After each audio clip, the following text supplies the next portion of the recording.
지금부터 평택과학고 유치를 위한 정책 토론회를 시작하도록 하겠습니다. 안녕하세요. 오늘 토론회 사회를 맡은 김현정 국회의원실의 김성훈 실장입니다. 반갑습니다. 평택시 과학고 유치를 도모하는 뜻깊은 자리에 참석해 주신 여러분께 깊은 감사의 말씀을 드립니다. 그럼 지금부터 평택과학고 유치를 위한 정책 토론회를 시작하겠습니다. 이번 토론회는 참석하지 못한 지역 학부모님들을 위해서 유튜브 평택 김현정 TV 채널과 미디어 평택 채널에서도 생중계되고 있음을 알려드립니다. 다음은 국민의례가 있겠습니다. 모두 자리에서 일어나셔서 국기를 향해 주시기 바랍니다.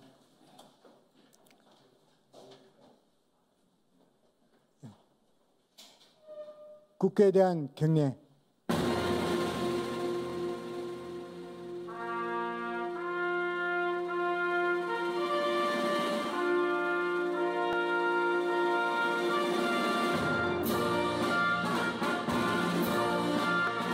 나는 자랑스러운 태극기 앞에 자유롭고 정의로운 대한민국의 무궁한 영광을 위하여 충성을 다할 것을 굳게 다짐합니다.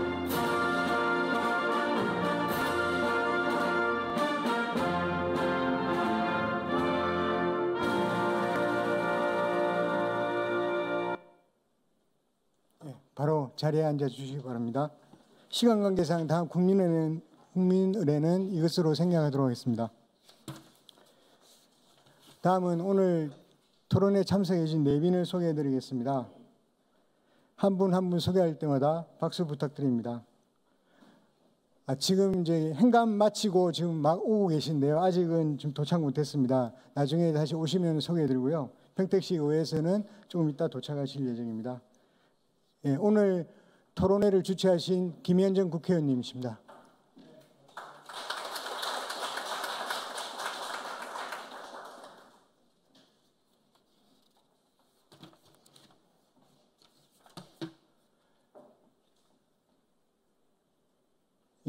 그러면 유승영 시의장님은 저기 도착하시는 대로 소개 올리도록 하겠습니다.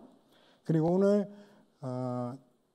평택시 교육청에 김상성 교육국장님 참석하셨습니다.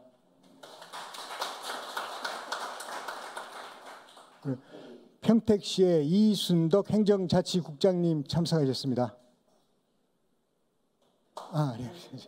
네. 지금 행감 마치고 오고 계신 중입니다.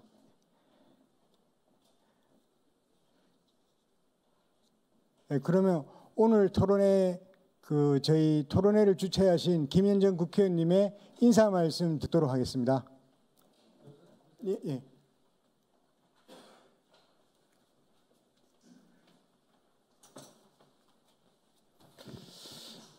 반갑습니다. 평택시병 국회의원 김현정입니다.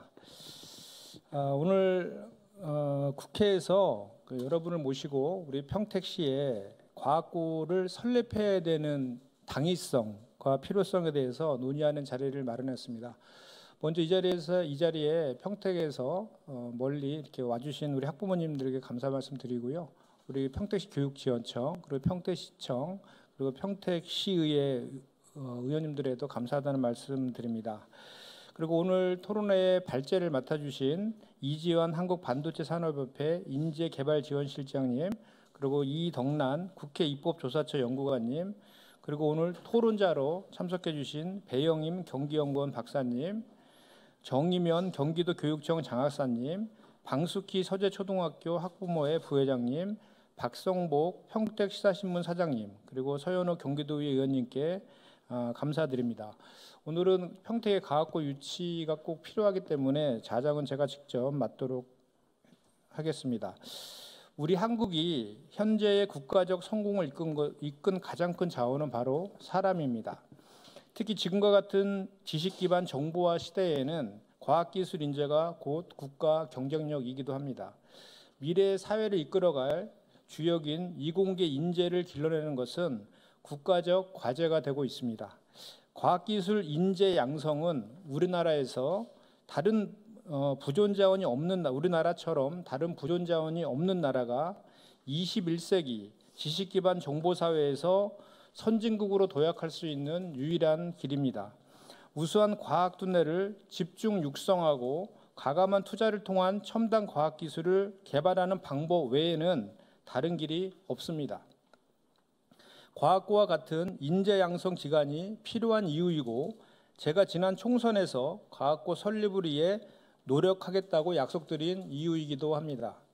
오늘의 토론회는 과학기술 인재 양성의 중요성을 상기하는 기회이면서 제가 약속드렸던 평택 교육 혁신을 위한 첫 단추라고 생각합니다. 첫 단추를 잘 깨고 뒤이어서 우리 과학고뿐만 아니라 다양한 교육 기회의 제공, 우리 아이들이 공부하는 학교의 교육 환경 개선 등을 위해 노력해서 학생들과 학부모님들이 원하는 교육 환경을 갖출 수 있도록 열심히 뛰겠습니다. 교육 기회를 넓히고 교육 환경을 개선하는 일이야말로 정치가 국민을 위해 해야 할 가장 기본적인 의무일 것입니다. 할 일은 하는 정치, 의무를 다하는 정치에 매진하겠습니다. 고맙습니다.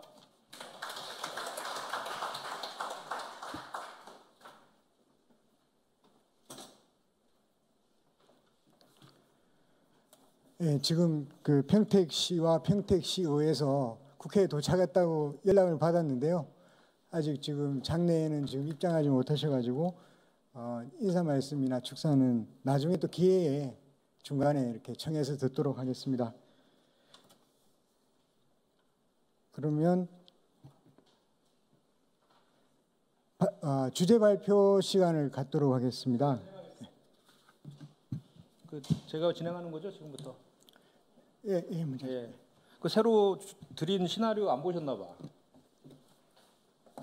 네, 감사합니다. 김현정 의원입니다. 조금 전에 제가 이제 인사 말씀을 드려서 개략적인 말씀을 좀 드렸는데 먼저 이제 본격적으로 지금부터 토론회를 시작하도록 하겠습니다. 그럼 먼저 본격적인 발제와 토론에 들어가기 앞서서 발제와 토론을 맡아주신 분들을 소개하도록 하겠습니다. 먼저 첨단 산업 시대의 인재 양성 전략에 대해 발제를 해주실 한국 반도체 산업협회 이지한 인재개발실장님 참석해 주셨습니다.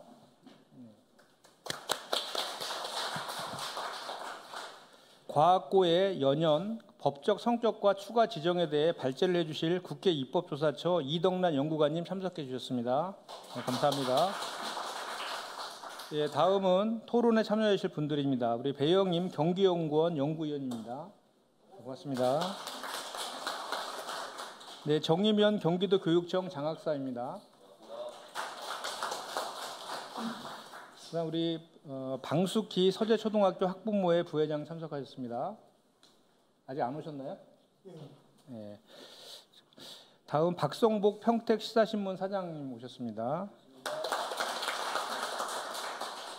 서현옥 경기도의회 의원 참석하셨습니다.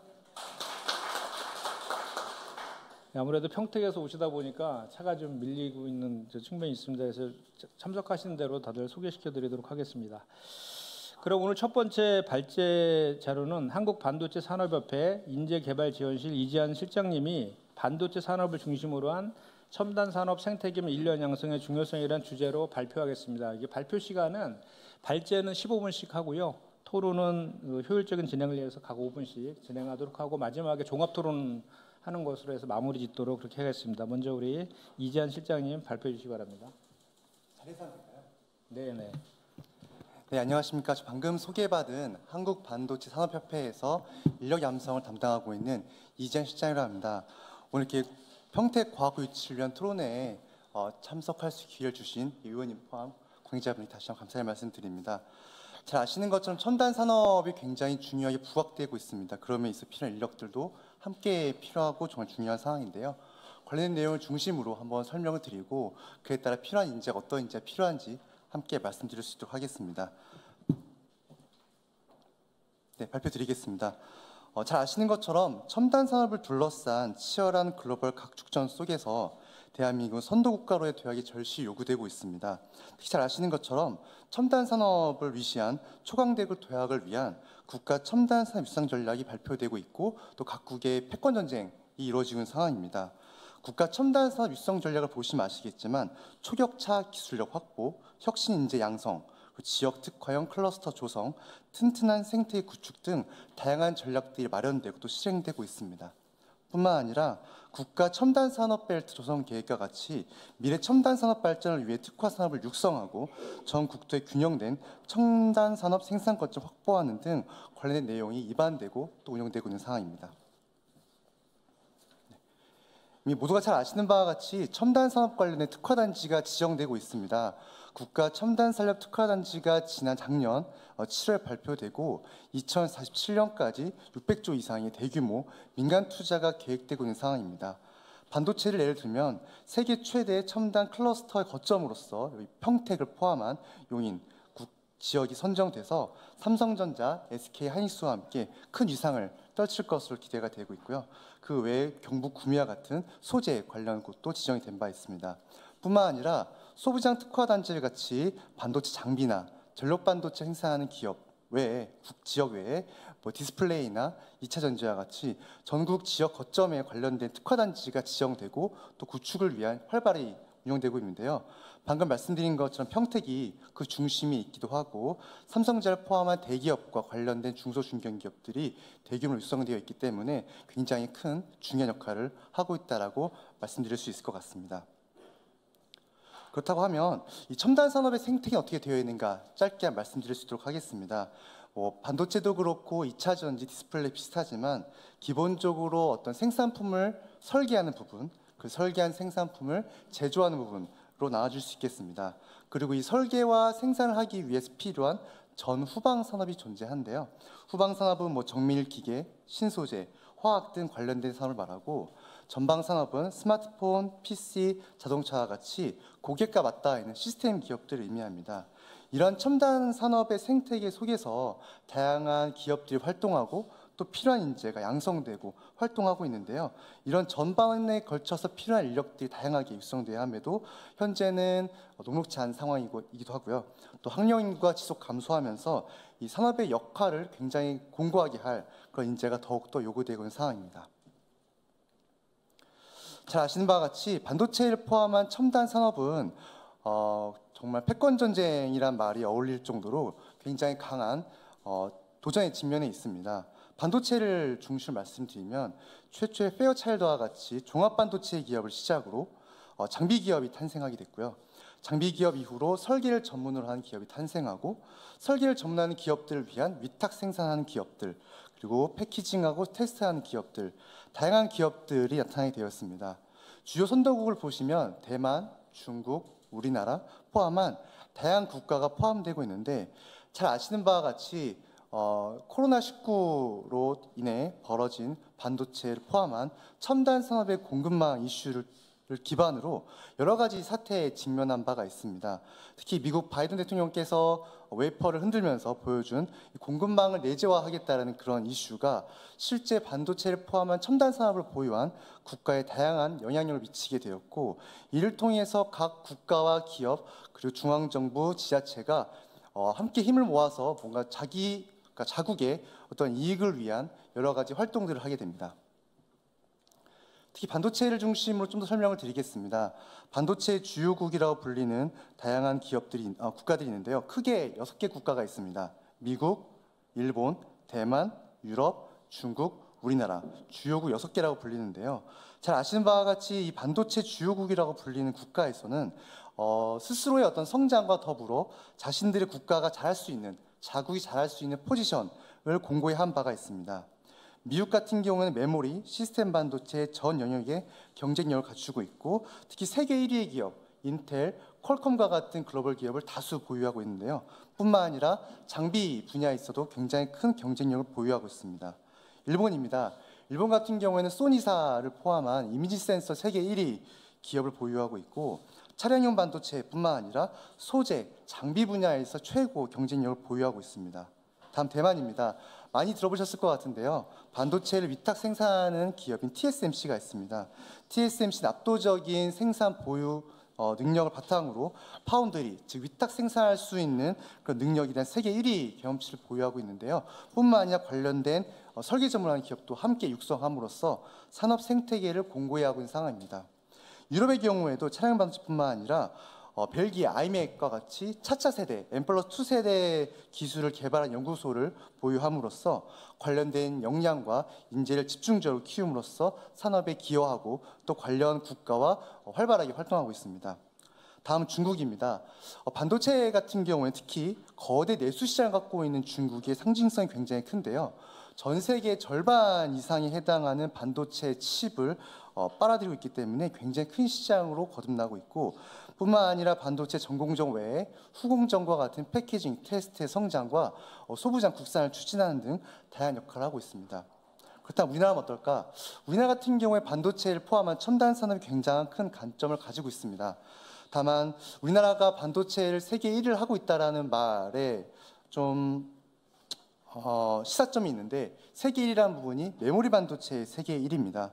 시스템 반도체나 관련된 부분에 역량이 좀 부족한 상황인데, 다행스럽게도 삼성전자나 SK 하이닉스 같은 기업들이 열심히 활발해지고 있지만, 아직도 제조 능력이나 시스템 반도체에 포함한 다양한 산업에 있어서는 좀 더 역량을 갖춰야 되고, 미국과의 어떤 격차를 감소하고 중국의 추격을 따돌리는 그런 노력들이 필요한 상황입니다.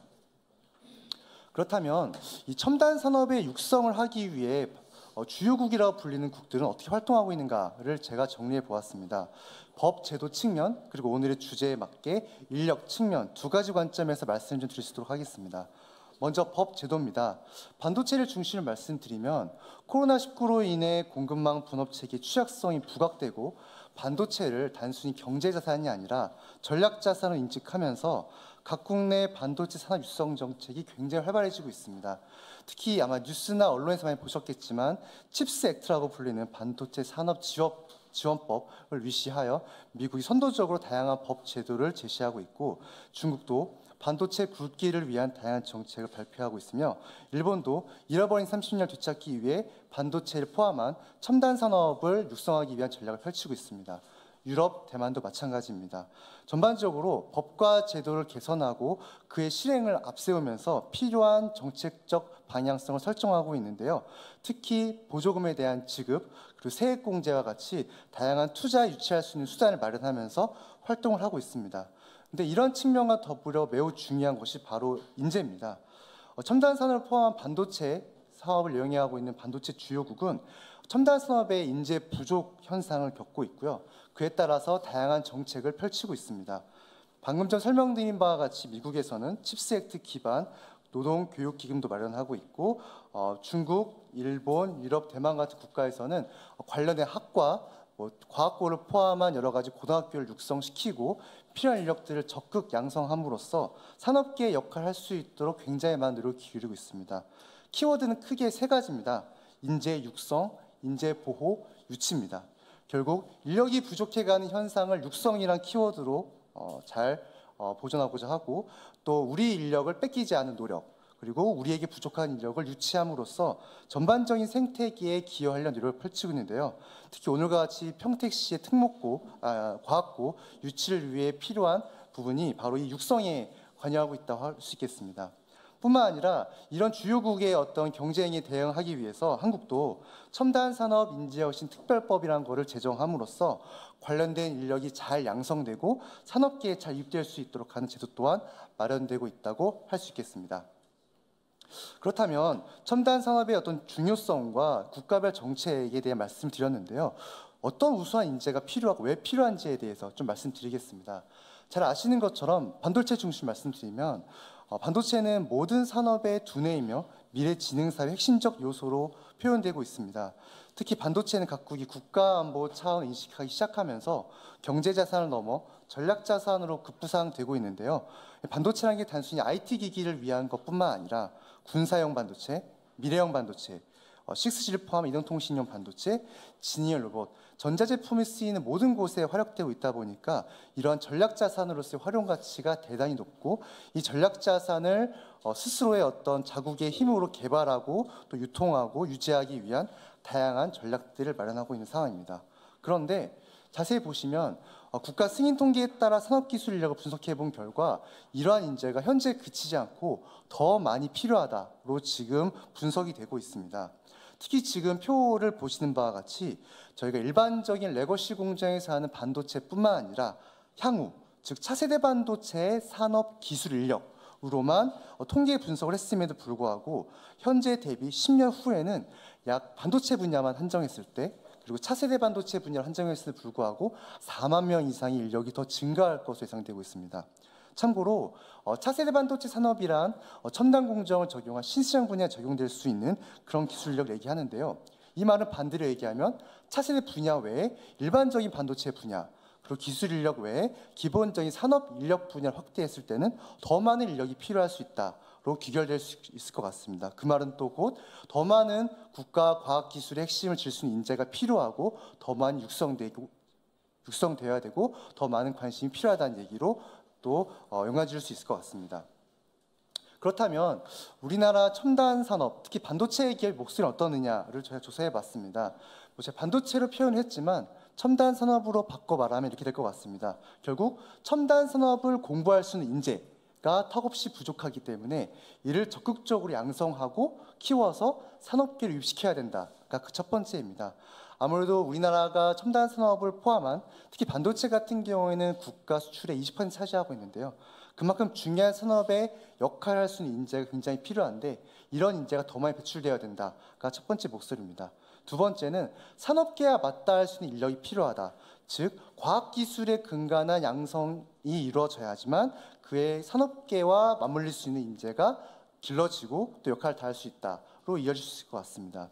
뿐만 아니라 해외 우수 인력과 공역자 내용도 있는데요. 이 말은 조금 바꿔서 얘기하면 글로벌 신기술 트렌드를 이해할 수 있는 인재가 육성되고 유입되는 것이 무엇보다 중요하겠다로 바꿔 말할 수 있을 것 같습니다. 이를 기반으로 다행히 국회, 정부 모두가 힘써 주셔서 지난 2022년도 7월에 반도체를 포함한 첨단 산업에 대한 다양한 전략이 나왔습니다. 여기 잘 보시면 정원 확대에 대한 부분, 융합 전공을 포함한 인력 양성, 그리고 산업계의 어떤 기술적 지식을 함양시킬 수 있는 역량 강화 부분이 있는데요. 특히 잘 보실 게 추진 방향 중에 양질의 고급 인력 양성, 그리고 충분한 규모의 인력 양성을 추진하기 위해선 기초교육을 받을 수 있는 고등학교부터 훌륭한 충분한 인재가 양성되는 것이 그 무엇보다 중요할 수 있다고 하겠습니다. 이러한 첨단 산업에 있어 성장성은 그럼 어떤가를 짚어봤는데요.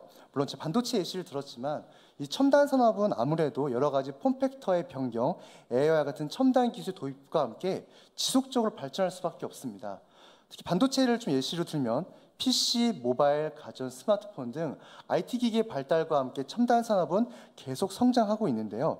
특히 인공지능 시대의 진입으로 인해 자율주행차, 생활용 로봇 등을 창출시켜 또 다른 성장이 예측되고 있습니다. 이것에 시사하는 바는 관련 분야의 기술 개발을 위한 연구 인력 등 인재 확보가 무엇보다 중요하다고 할 수 있다는 점을 강조하여 말씀드리고자 합니다. 마지막입니다. 그렇다면 기술적인 부분에 있어서 우리가 국가별, 분야별 기술 격차를 좀 파악하고 그에 따라서 어떻게 우리가 대응해야 될지 실사하는 부분인데요. 글로벌 기술 초강대국 중에 단연코 앞서 있는 미국을 100%라고 가정했을 때 우리나라의 현재 기술 수준은 약 88% 정도로 분석이 되고 있습니다. 특히 기술 격차를 봤을 때는 미국과 한국과 격차는 0.9년인데요. 21년 대비 0.8년 대비 더 증가하고 있어서 오히려 격차가 벌어지고 있는 상황인데 상대적으로 추격해오고 있는 국가인 중국과의 격차는 고작 0.3년에 불과합니다. 즉 이 말을 다시 바꿔 말하면 선도 국가의 격차를 해소하고 중국 등 후발 국가와의 초격차를 확보하기 위해서는 핵심 인재 육성이 절실하고 이를 위해서 초중고뿐만 아니라 대학교 등 전방위적인 핵심 인재를 양성하고 특히 과학계에 기여할 수 있는 그런 인재가 적극적으로 양성돼서 첨단 산업에 기여할 수 있도록 하는 것이 그 무엇보다 중요하다고 할 수 있겠습니다. 네, 이상으로 발제 마치겠습니다. 감사합니다. 네. 네, 이재현 실장님 발제 감사합니다.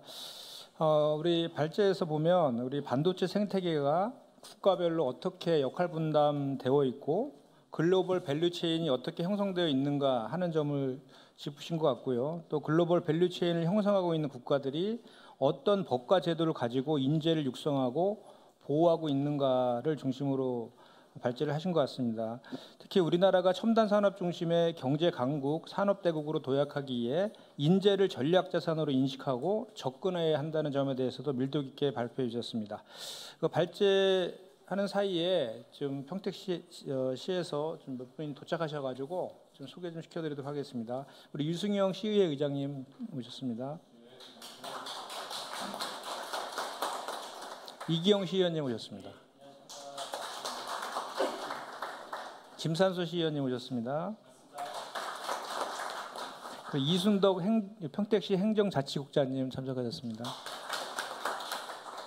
그리고 우리 방숙희 서재초 학부모회 부회장님 오셨습니다.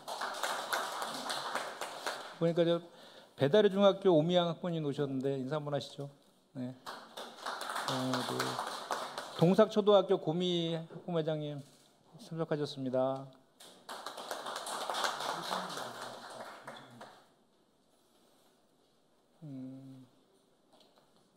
예, 그리고 우리 유정아 시의원님도 쪽에 계시네. 예, 참석하셨습니다. 김경옥 여성위원장님도 계시네요. 예, 참석하셨습니다.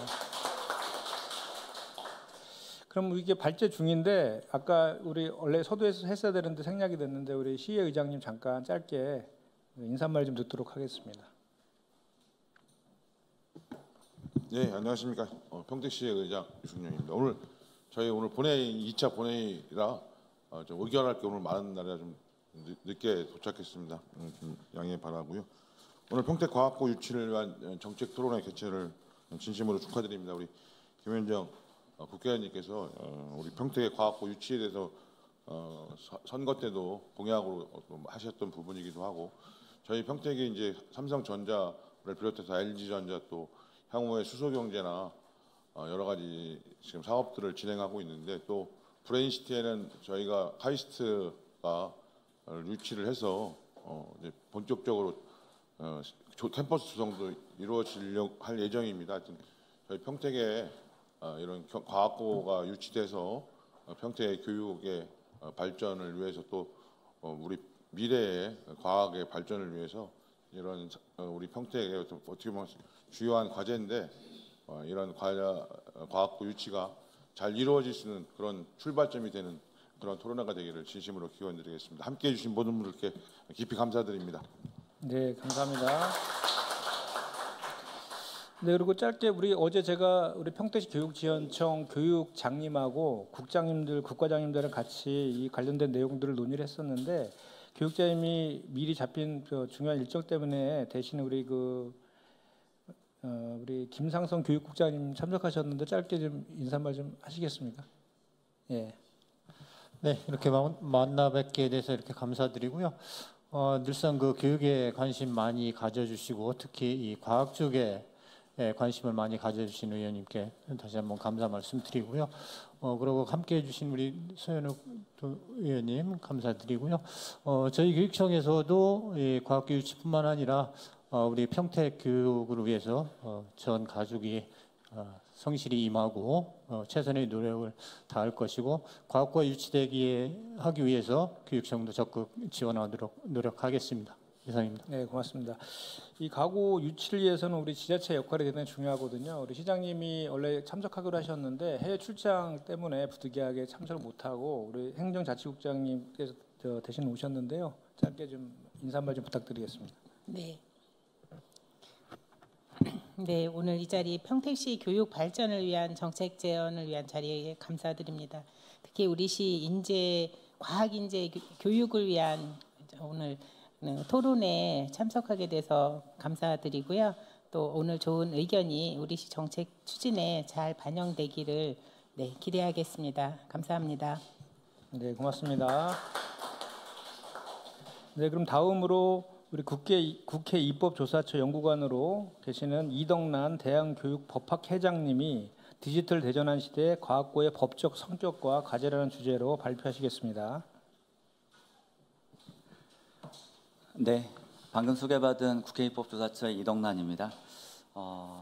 말씀 주신 대로 한 15분 정도 내에 오늘 조금 이제 디지털 대전환 시대의 인재 양성과 과학고의 측면에 대해서 좀 말씀을 좀 드리도록 하겠습니다.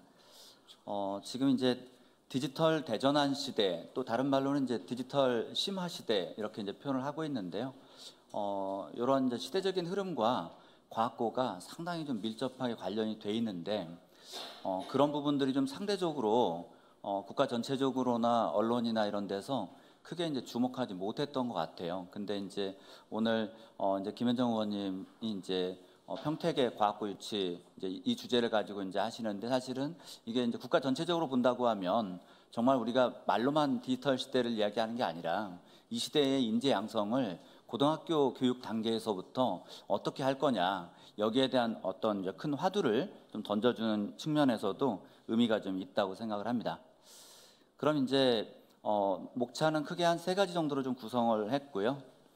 네, 그 디지털 대전환 시대라고 이제 그동안 정부가 써왔었고, 최근 일부 문건에서 이제 디지털 심화 시대라고 얘기를 좀 하고 있습니다. 그래서 이제 현 정부의 교육 개혁, 다들 아시다시피 지금 이제 윤석열 정부에서는 4대 개혁을 얘기를 하고 있고요. 이 4대 개혁 가운데 교육 개혁이 가장 중요한 개혁으로 언급이 좀 되고 있습니다.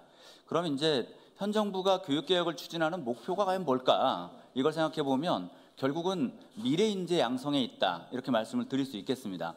그래서 이제 미래 인재의 정의를 제가 이제 올해 초에 냈던 보고서에서 정의를 내려봤는데요. 디지털 대전환 시대가 요구하는 디지털, AI 등 역량을 갖춘 창의적인 인재다. 그러니까 디지털 시대에서도 여전히 우리는 창의적인 인재를 요구를 합니다. 그리고 이제 미래 인재 양성의 핵심 정책으로 이제 몇 가지를 좀 소개를 드렸고요. 그 다음으로 이제 정부의 국정과제에도 보면 100만 디지털 인재 요게 들어가 있습니다. 그래서 이제 요거는 디지털을 가지고 먹고 살 수 있는 사람들을 의미하는 건 아니고요. 그건 이제 10만 인재가 해당이 됩니다. 그럼 100만 디지털 인재는 그 디지털과 관련된 것을 활용할 줄 아는 사람을 100만 명을 양성하겠다, 이제 이렇게 되는 거죠. 그렇다고 하면 아마도 오늘 우리가 같이 말씀 나누게 될 이제 과학고를 통한 미래 인재 양성, 여기는 이 10만 인재 양성에도 크게 영향을 줄 수 있는 그런 인재 정책이라고 보여집니다. 그리고 이제 2023년 2월에 교육부가 교육개혁, 디지털 기반 교육혁 시스템 방안을 제시를 했고요. 아시다시피 내년부터 AI 디지털 교과서가 도입이 될 예정입니다. 그 다음에 이제 2023년 9월에 관계부처 합동으로, 교육뿐만이 아니라 이거는 전반적인 산업과 다 관계가 되기 때문에 에듀테크 진흥 방안을 제시를 합니다. 그래서 이제 관련 산업과 민관 협력, 이런 부분들이 이제 함께 강조가 되고요. 그래서 이제 이런 전반적인 좀 정책 동향을 좀 말씀을 드렸고요. 그 다음에 이제 지금 이제 어느 단계까지 논의가 되냐면, 디지털 시대에는 기존의 시대와는 다른 새로운 규범들이 필요하다. 특히 AI 인공지능 얘기 많이 들어보셨잖아요. 그래서 이제 인공지능 AI 윤리 기준이 이제 2020년에 관계부처 합동으로 발표가 됐고요. 그 다음에 작년 2023년에 과기정통부가 디지털 권리 장전을 발표를 합니다. 헌장 성격입니다. 이거는 법령은 아니고요. 그 다음에 이제 교육부도 2024년 6월에 이번 달 내로 디지털 교육 규범을 발표할 예정입니다. 시한을 지금 발표를 해놓은 상태고요. 이 말씀을 드리는 거는 이만큼 우리가 이 디지털 대전환 시대, 디지털 심화 시대로 이미 성큼 들어왔다, 이 말씀을 좀 드리는 거고요. 자, 그럼 이제 오늘 본격적으로 말씀드릴 이 과학고와 관련된 측면을 살펴보면요. 역사니까 크게 말씀을 드리진 않겠습니다. 1974년도에 아시다시피 고교 평준화 정책이 실시가 됩니다. 그러고 나니까 일반고가 전부 다 똑같이 같은 방식으로 인재를 양성하는 게 이게 되겠냐, 뭔가는 좀 특목고가 필요하다, 이런 얘기가 나왔었고요. 그리고 이제 86년에 특목고에 과학계열을 이제 포함을 시킵니다. 그래서 이제 과학계열이 포함이 됐는데 이제 그 2003년에 영재교육진흥법이 제정이 됐죠. 그래서 이제 시행이 되면서 2003년에 영재학교가 개교가 됩니다. 이때 최초의 영재학교가 부산과학고가 한국과학영재학교로 전환이 됩니다. 그러고 나서 부산에서는 이런 일이 있었습니다. 영재고로 전환이 됐으니까 과학고가 하나 없어진 거 아니냐. 그러니까 가칭 장영실 과학고를 하나 만들어달라 해서 실제로 만들었습니다. 교명은 장영실이라고 안 돼 있고 부산과학고로 돼 있습니다. 그러니까 그런 과정이 있었고요. 그 다음에 이제 서울이라든가 경기라든가 이런 데서도 과학고가 영재학교로 전환이 됐죠. 2010년에 경기과학고가 영재학교로 추가 전환이 됐습니다. 그런데 그 이전에 경기도에는 이 북과학고가 하나 더 있었죠. 2개가 있다가 하나가 영재학교로 전환이 된 겁니다. 그러면 부산의 선례를 본다고 하면 적어도 없어진 이 과학고를 하나 추가하자, 이게 나왔어야 되는 거죠. 그런데 그러질 못했습니다. 그러니까 결국은 이제 경기도의 경우에는 2개 있다가 하나가 영재구로 전환이 되니까 하나만 남은 상황이 돼버린 거죠. 그다음에 이제 과학고의 법적 성격을 좀 살펴보면요, 요거는 전반적으로 과학고가 왜 필요하고 경기도에 왜 추가할 필요가 있는가, 이 부분에 대한 답을 드리는 건데요. 이 과학고는 이제 이 다음 페이지에 보시면 이 과학고는 과학인재 양성을 위한 과학계열의 고등학교입니다. 그러면 예상컨대 이 과학고를 졸업한 학생들은 어디로 진학하기를 기대하냐면 이공계 쪽으로 진학하기를 기대하는 거죠. 네, 그래서 이제 요거는 이제 고등학교 유형별 목적이나 법적 근거 이거는 자료를 한번 참고하시면 좋겠고요. 조금 이따 실제로 어떻게 결과가 나왔는지 말씀드릴 겁니다. 과학고로 지정받으려고 하면 일단 학교장이 신청 주체가 됩니다. 교육감에게 신청을 하는 거죠. 그러면 교육감이 정하는 건 아니고요. 교육감에게 결정권이 있지만 교육부 장관의 사전 동의가 필요합니다. 이거 협의 아니고 동의입니다. 그렇기 때문에 결국 교육부 장관이 여기에 대해서 동의를 해줘야 과학고가 가능하다. 도교육청만의 문제는 아니라는 뜻이죠. 그래서 이제 정말로 이제 경기도가 좀 추진을 지금 열심히 좀 경기도교육청이 하고 있는데요. 이 교육부와의 긴밀한 협의, 이 부분들이 일단 필요한 것 같습니다. 그래야 경기도 내에 과학고 설치에 대한 어느 정도의 사전 이 협의가 좀 돼야 그 다음에 경기도 내에서 어디다가 설치할 거냐, 몇 개를 설치할 거냐, 이 얘기를 할 수 있는 거죠. 과학고의 지정 목적을 한번 좀 살펴보면요. 외고 국제고 먼저 한번 보겠습니다. 실제로 관련된 계열인 어문계로 진학한 비율을 보면 요거는 이제 실제로 데이터를 내야 되기 때문에 최근 통계는 지금 마련이 안 된 상태고요. 그래서 이제 2019년 기준으로 보면 외고는 40%가 진학을 하고요. 국제고는 18%가 진학을 합니다. 얼마 진학을 못하고 있는 상황이죠. 과학고는 어떤가? 과학고는 이공계열로 2019년 통계만 보더라도 96.7%가 진학을 합니다. 그러니까 지정 목적 달성도가 매우 높은 학교 유형의 과학고다, 이렇게 말씀을 드릴 수 있겠죠. 그런데 이제 최근에 초중등교육법 개정이라든가 이런 것들을 통해서 아시다시피 외고, 국제고는 존치하는 걸로 결론이 났죠. 그런데 이제 그렇게 되면은 과연 외고, 국제고, 과학고, 그 다음에 뭐 자사고까지도 있겠지만 이런 전체적인 고등학교 유형이 과연 앞으로의 인구 구조에 적정한가, 이걸 교육부가 좀 검토를 해야 됩니다. 인구가 줄어드는데 실제로 어떤지 한번 보죠. 고교 유형별 학생 수를 보면요, 과학고가 상대적으로 적습니다. 전체 고등학교 학생 수를 기준으로 살펴보면 여기 빨간 글씨인데요, 과학고의 비중은 0.52%입니다. 그런데 외고, 국제고는 1.53%죠. 그나마 이 과학고의 0.52는 영재학교 포함입니다. 그러니까 실제로 예고, 최고도 1.43%, 이 외고, 국제고나 예고, 최고보다도 약 한 3분의 1 비중밖에 안 된다. 그런데 국가적으로는 앞서 일주제에 말씀드린 것처럼 이 미래 인재, 그리고 이제 과학기술 인재가 굉장히 많이 필요하잖아요. 이 부분과 관련해서 이제 경기도의 경우를 살펴보니까 경기도에서 이제 실제로 연구를 해봤는데 이 데이터들을 보면 경쟁률이라든가 학생 수나 이런 것들을 보면 매우 과소하다라고 하는 겁니다. 그러니까 실제로 지금 여기 이제 표가 좀 작아서 그런데 데이터에서 보시면 서울도 2개고요, 인천도 2개고요, 부산도 2개입니다. 그 다음에 경남, 경북도 2개씩이에요. 경기는 하나입니다. 학생 수 기준으로 보면 약 한 7% 수준밖에 안 됩니다. 이제 이런 측면들을 놓고 보면 경기도의 과학고 추가 지정은 좀 필요하겠다. 그래서 요 이제 과제로 좀 제시해드린 부분은 시간 관계상 조금 생략을 하고 이제 마지막 부분에 경기도에서 이제 과학고 지정을 할 때 어떤 부분을 앞으로 좀 고려했으면 좋은지에 대해서 말씀을 좀 드리도록 하겠습니다.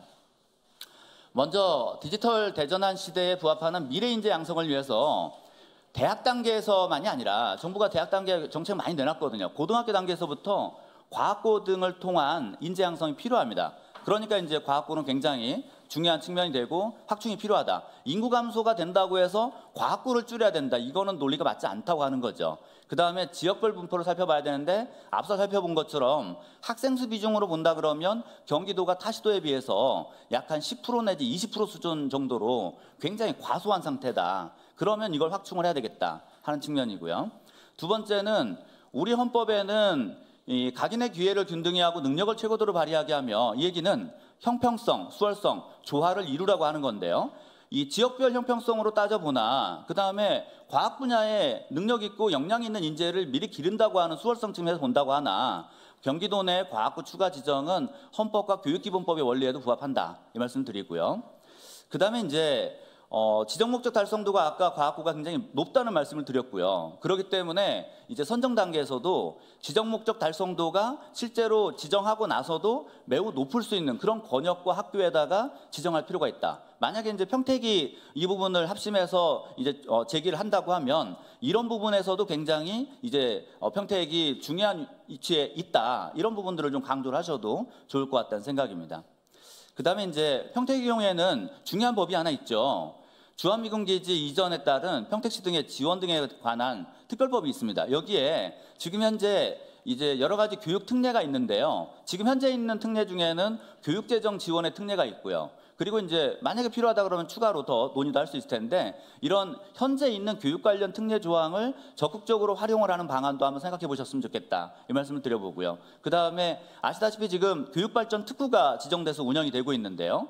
이 교육발전 특구는 교육청, 그 다음에 오늘 다 같이 나와주셨지만 일반 지자체 그리고 민간 기업 이제 여기가 다 대학과 그 다음에 이제 초중고, 이제 고등학교가 중요하겠죠. 이런 부분들이 같이 연계해서 하자고 하는 건데 그런 측면에서 앞으로 취업이라든가 인구 정주성이라든가 이런 부분들까지도 굉장히 좀 중요할 거라는 생각이 좀 듭니다. 그런 부분들도 좀 어필을 하시면 좋겠다는 생각이 들고요. 그다음에 끝으로 이제 이거는 평택만이 아니라 국가 전체적으로 봤을 때는 앞으로 대한민국 인구는 100년 후에 10분의 1로 감소한다고 합니다. 514만 명으로요.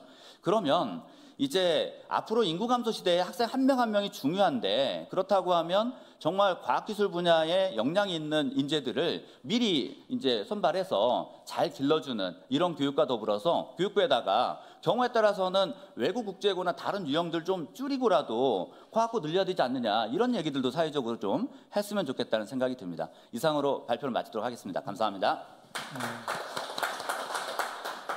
네, 아주 임팩트 있게 아주 시간도 잘 지켜주셔서 좋은 말씀 잘 들었습니다. 먼저 이제 우리가 특목고 하면은 약간 좀 이거를 부정적인 거로 해서 좀 비판하는 시각들도 분명히 있거든요. 그럼에도 불구하고 우리 진보 교육감님들도 외고나 국제고와 달리 과학고는 필요성이 있다라는 그 관점을 유지하고 계시거든요. 그리고 좀 전에 우리 발제해 주신 내용들을 보면은 우리 경기도 같은 경우에는 다른 시도에 비해서 턱없이 인구에 비례해서 그 과학고가 필요함에도 불구하고 하나밖에 없다라는 그 현실적인 부분도 있고 또 경기도가 특히 우리 평택이 입지적으로 과학고를 유치할 수 있는 아주 좋은 그 입지적인 조건도 갖추고 있다라는 말씀을 좀 드린 것 같고 주신 것 같고요. 그래서 또 그러면 우리가 평택에서 이런 과학고를 유치하기 위해서는 어떻게 해야 되는지에 대한 말씀까지 포함해서 이렇게 말씀해 주셨습니다. 감사드리고요. 그럼 두 분의 이제 발제를 마쳤고요. 이제부터 좀 패널 분들의 그 종합 토론을 이어가도록 하겠습니다. 우리 그 패널 분들께서는 시간 관계상 5분 이내로 좀 말씀을 좀 해주셨으면 좋겠고 부족한 점이 있으면 종합 토론 시간에 좀 더 부연을 하면 좋을 것 같습니다. 그럼 먼저 우리 배영임 경기연구원 박사님부터 말씀 주시겠습니까? 네, 안녕하세요. 저는 경기연구원에서 과학기술 정책을 연구하고 있는 배영임이라고 합니다. 네, 오늘 두 분의 발제를 통해서 어떤 산업적인 미래 인재에 대한 트렌드와 또 평택시와 경기도의 과학고의 필요성에 있어서 좀 잘 들어봤는데요. 지금 경기도의 과학고가 부족하다. 이 측면은 누구나 공감할 수 있는 내용인데요. 저는 이 측면 말고 평택시가 과학고를 유치해서 미래인재 양성 그리고 산업계 클러스터와의 연계까지 좀 선순환을 하기 위해서 어떤 시각으로 바라봐야 되는지 그 부분에 대해서 좀 말씀을 드리고 싶습니다. 이제 교육은 단순히 교육의 공급의 관점이 아니라 산업계 수요의 관점으로 바라봐야 된다고 생각을 하고 있습니다. 대전환의 시대라고 하는데요. 크게 두 가지 대전환으로 얘기할 수 있습니다. 디지털 대전환과 그린 전환 두 가지로 요약할 수 있는데 미래에는 기술 경쟁력과 혁신 인재 확보를 위한 경쟁이 심화될 것으로 생각이 되고 우리나라는 대부분의 그 주력 산업이나 기술 경쟁력이 선진국 대비 한 3, 4년 정도의 격차를 가지고 있습니다. 그 부분을 캐치업하고 또 다른 신산업 영역을 발굴하고 시장을 선도하기 위해서는 우수 인재 확보라는 그 대전제, 선결 과제가 필요한데요. 그 우수 인재 확보는 단기간의 R&D 투자라든지 단기간의 정책 지원을 통해서만 되는 것이 아니라 중장기적인 관점으로 인재를 양성해야 될 필요성이 있습니다. 그래서 최근에 이 AI 인재라든지 기술 인재를 양성하기 위해서 대학들에 대한 계약학과라든지 특화형 커리큘럼들을 많이 운영하고 있는데요.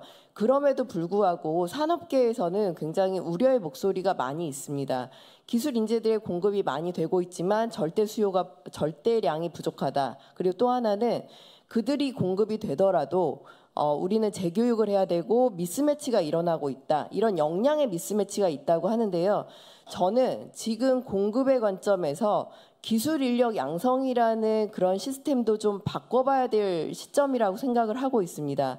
우리가 디지털 인재를 양성한다고 AI라든지 그 소프트웨어 코딩 교육에 집중해 왔다면 그 산업계의 목소리는 지금 기술 교육뿐만 아니라 기본적인 펀더멘탈을 갖춘 인재 양성이 필요하다는 얘기를 많이 하고 있습니다.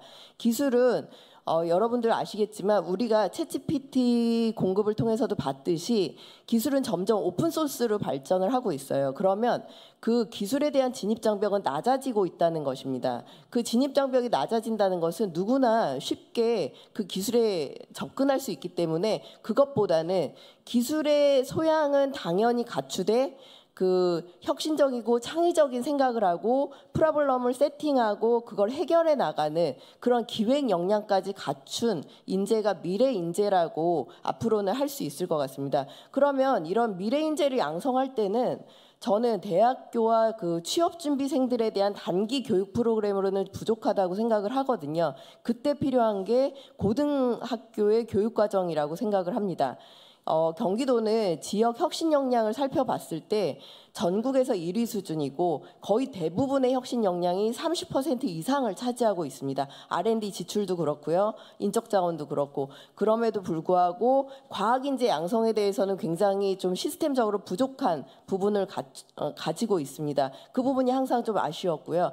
고등학교 인재 육성이 중요하다는 이유는 아까 말씀드렸다시피 과학적 사고를 할 수 있는 사고 능력 그리고 창의적이고 그런 융합적인 태도를 갖추는 것은 취업 준비를 위한 그 소양 교육이 아니라 고등학교까지 내려와서 학생들이 진로를 정하는 데 있어서 얼마나 내가 창의적이고 이런 문제들을 만들 수 있는지 문제를 해결해 나갈 수 있는지 그런 소양들을 갖추는 게 중요하다고 생각합니다.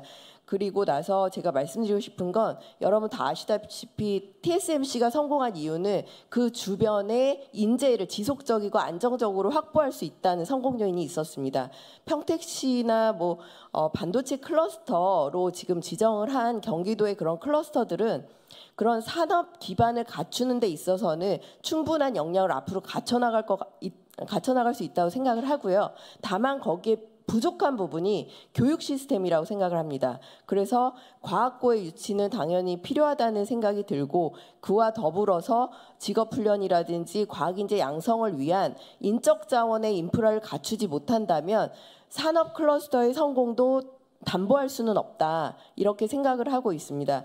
그래서 이제는 교육의 관점만이 아니라 산업계와 공동으로 프로젝트를 통해서 중장기적인 미래 인재를 양성할 수 있는 고등학교 과정의 인재들, 대학교 과정, 대학원 과정까지 연계될 수 있는 그런 교육 인프라를 갖추는 것이 미래의 가장 중요한 과제가 아닐까 생각해서 저는 오늘 토론회가 굉장히 의미 있다고 생각하고 여기까지 말씀드리겠습니다. 네. 전문가답게 딱 5분에 맞춰서 딱 발표를 하시네요.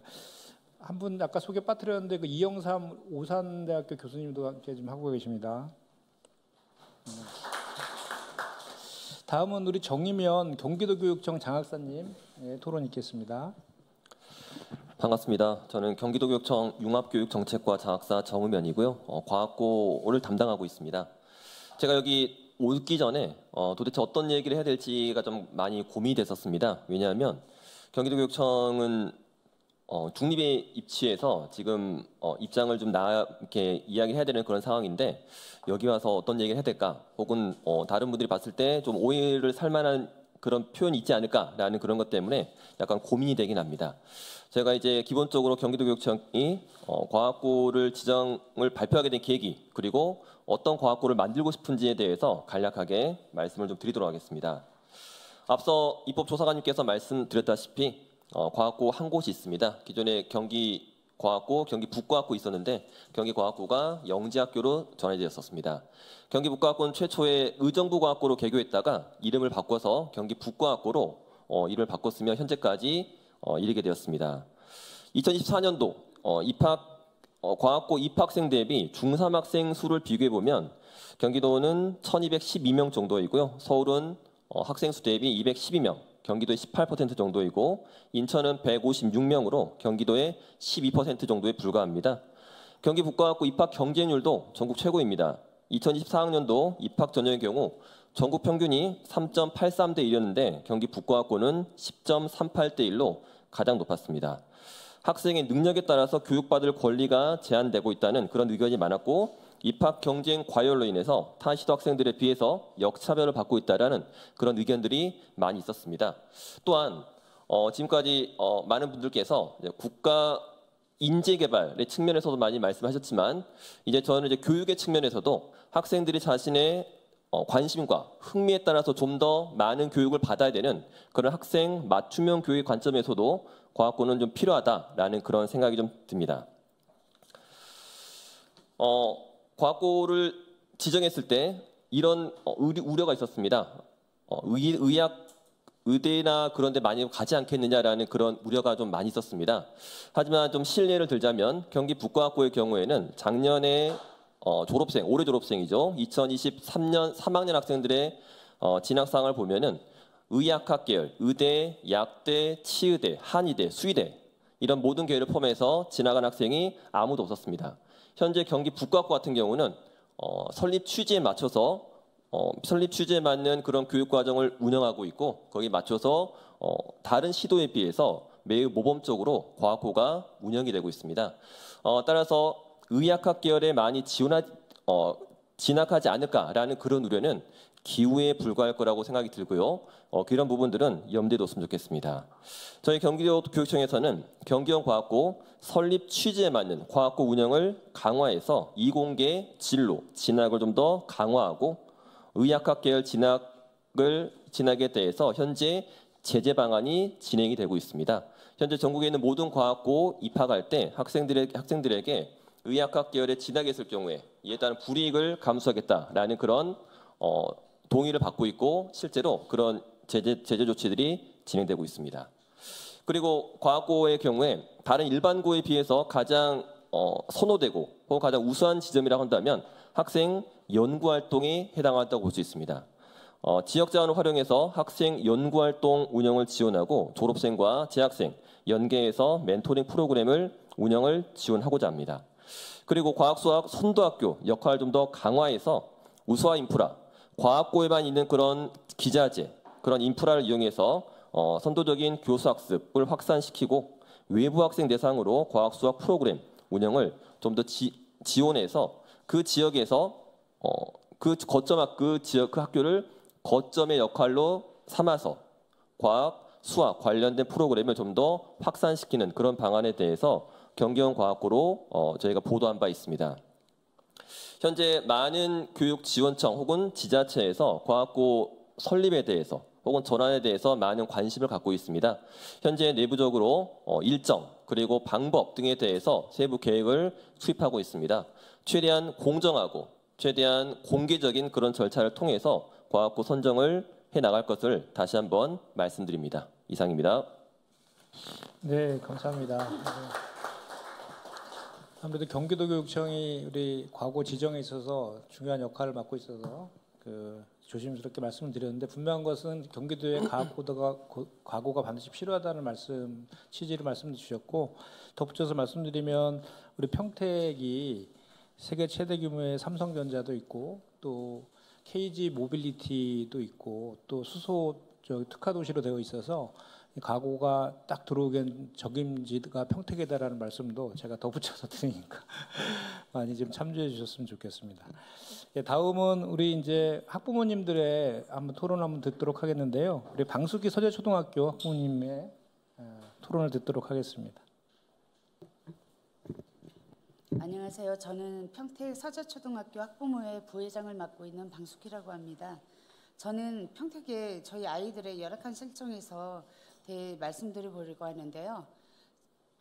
서재초가 포함된 남부지역은 초중학생들이 과밀로 인해 여러 학교가 모듈러 교실을 쓰고 있습니다. 이로 인해 학부모님들의 불만이 날로 심해지고 있는데요. 동삭 저희 신도시를 비롯한 남부지역 학령인구 조사 예측이 잘못되어 아이들이 많은 피해를 보고 있는 실정입니다. 교실이 없어 음악실, 과학실을 포함한 모든 실습실을 교실로 운영하기 때문에 저희 아이들은 과학실 한번, 음악실 한번 제대로 써보지 못하고 지금 6년이라는 세월이 지나 졸업반이 되었습니다. 또한 모듈러가 한복판, 운동장 한복판에 있어 체육 수업 또한 제대로 이루어지지 못하고 있는데요.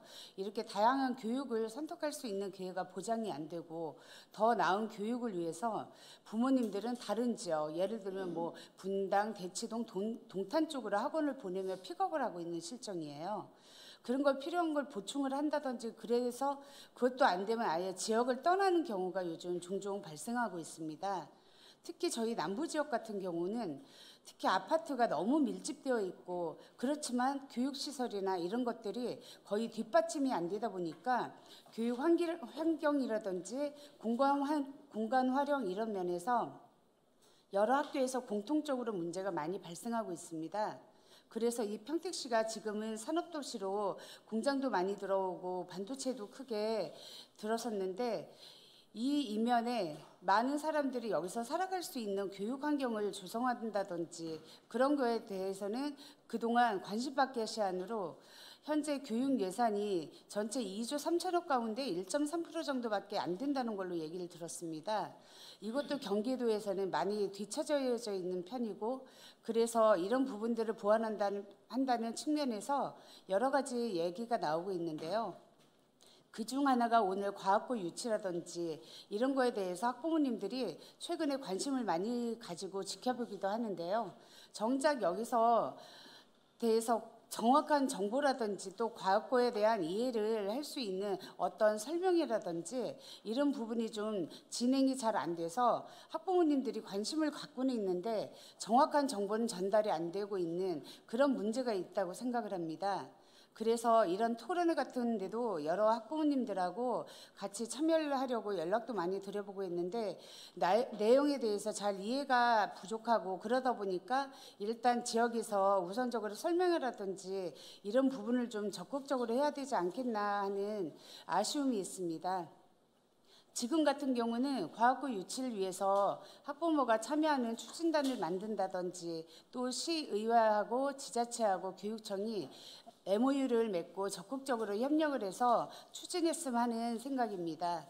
다른 곳은 아예 계획서까지 이미 만들어서 교육청에 전달한 곳도 있고 뭐 많이 그랬더라고요. 그래서 지금이라도 빨리 계획 수립도 하고 여기에 대한 관련 예산도 좀 많이 편성을 하고 설명회나 이런 행사 같은 것도 빨리 진행을 해서 다른 경쟁 시군에 뒤처지지 않도록 여기 계시는 모든 분들이 노력해 주시길 저는 부탁을 드립니다. 네, 마치겠습니다. 네, 마지막 부분에서 그 학부모님들의 그 마음을 담은 얘기가 좀 제 마음에 와닿는데요. 어쨌든 지금 그 평택시장께서도 네. 그 과학고등학교 유치를 위해서 신청하고 추진하겠다고 저한테 약속을 하셨기 때문에 지금 말씀 주신 것처럼 이제 그런 단계를 밟기 위한 이제 토론회다라고 보시면 될 것 같고요. 그리고 두 발제하신 분들하고 또 이제 추가적으로 저희가 이제 필요하다면 평택에서도 토론 한 번 더 할 그 좀 고민도 하고 있는데 어쨌든 이 필요성이나 이런 것들에 대해서는 이제 저희가 설명을 드리면 충분히 이해를 하실 거고 학부모님들도 대단히 원하시는 거라서 제가 총선 때 공약도 한 것입니다. 그래서 그런 것들 그리고 또 추진단도 필요하다. 추진단을 만들어서 이렇게 시랑 교육청하고 시의회하고 또 도의회까지 해서 좀 원팀으로 해서 꼭 과거 유치를 해서 총력을 집중하자라는 취지의 토론이셨던 것 같습니다. 네, 고맙습니다.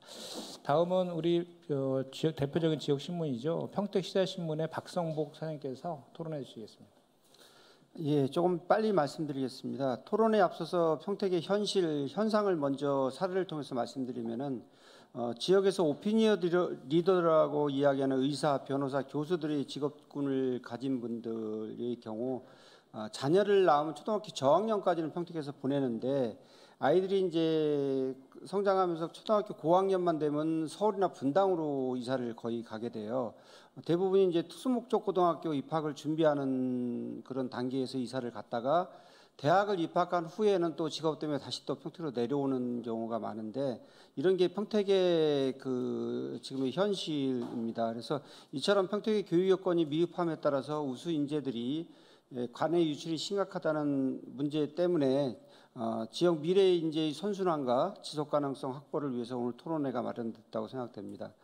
먼저 크게 두 가지로 구분해서 말씀드리겠는데 경기도 특히 평택의 그 과학고등학교 수요에 대해서 말씀드리면은 2023년도 5월달 최근 우리나라 인구 통계가 5,127만 명이 인구가 있는데 그 중에서 1,365만 명이 경기도예요. 그래서 26.63%가 경기도에 거주하는데 22년 10월 기준으로다가 전국 15개 시도에 20개 과학고등학교가 있는데 두 곳만 없습니다.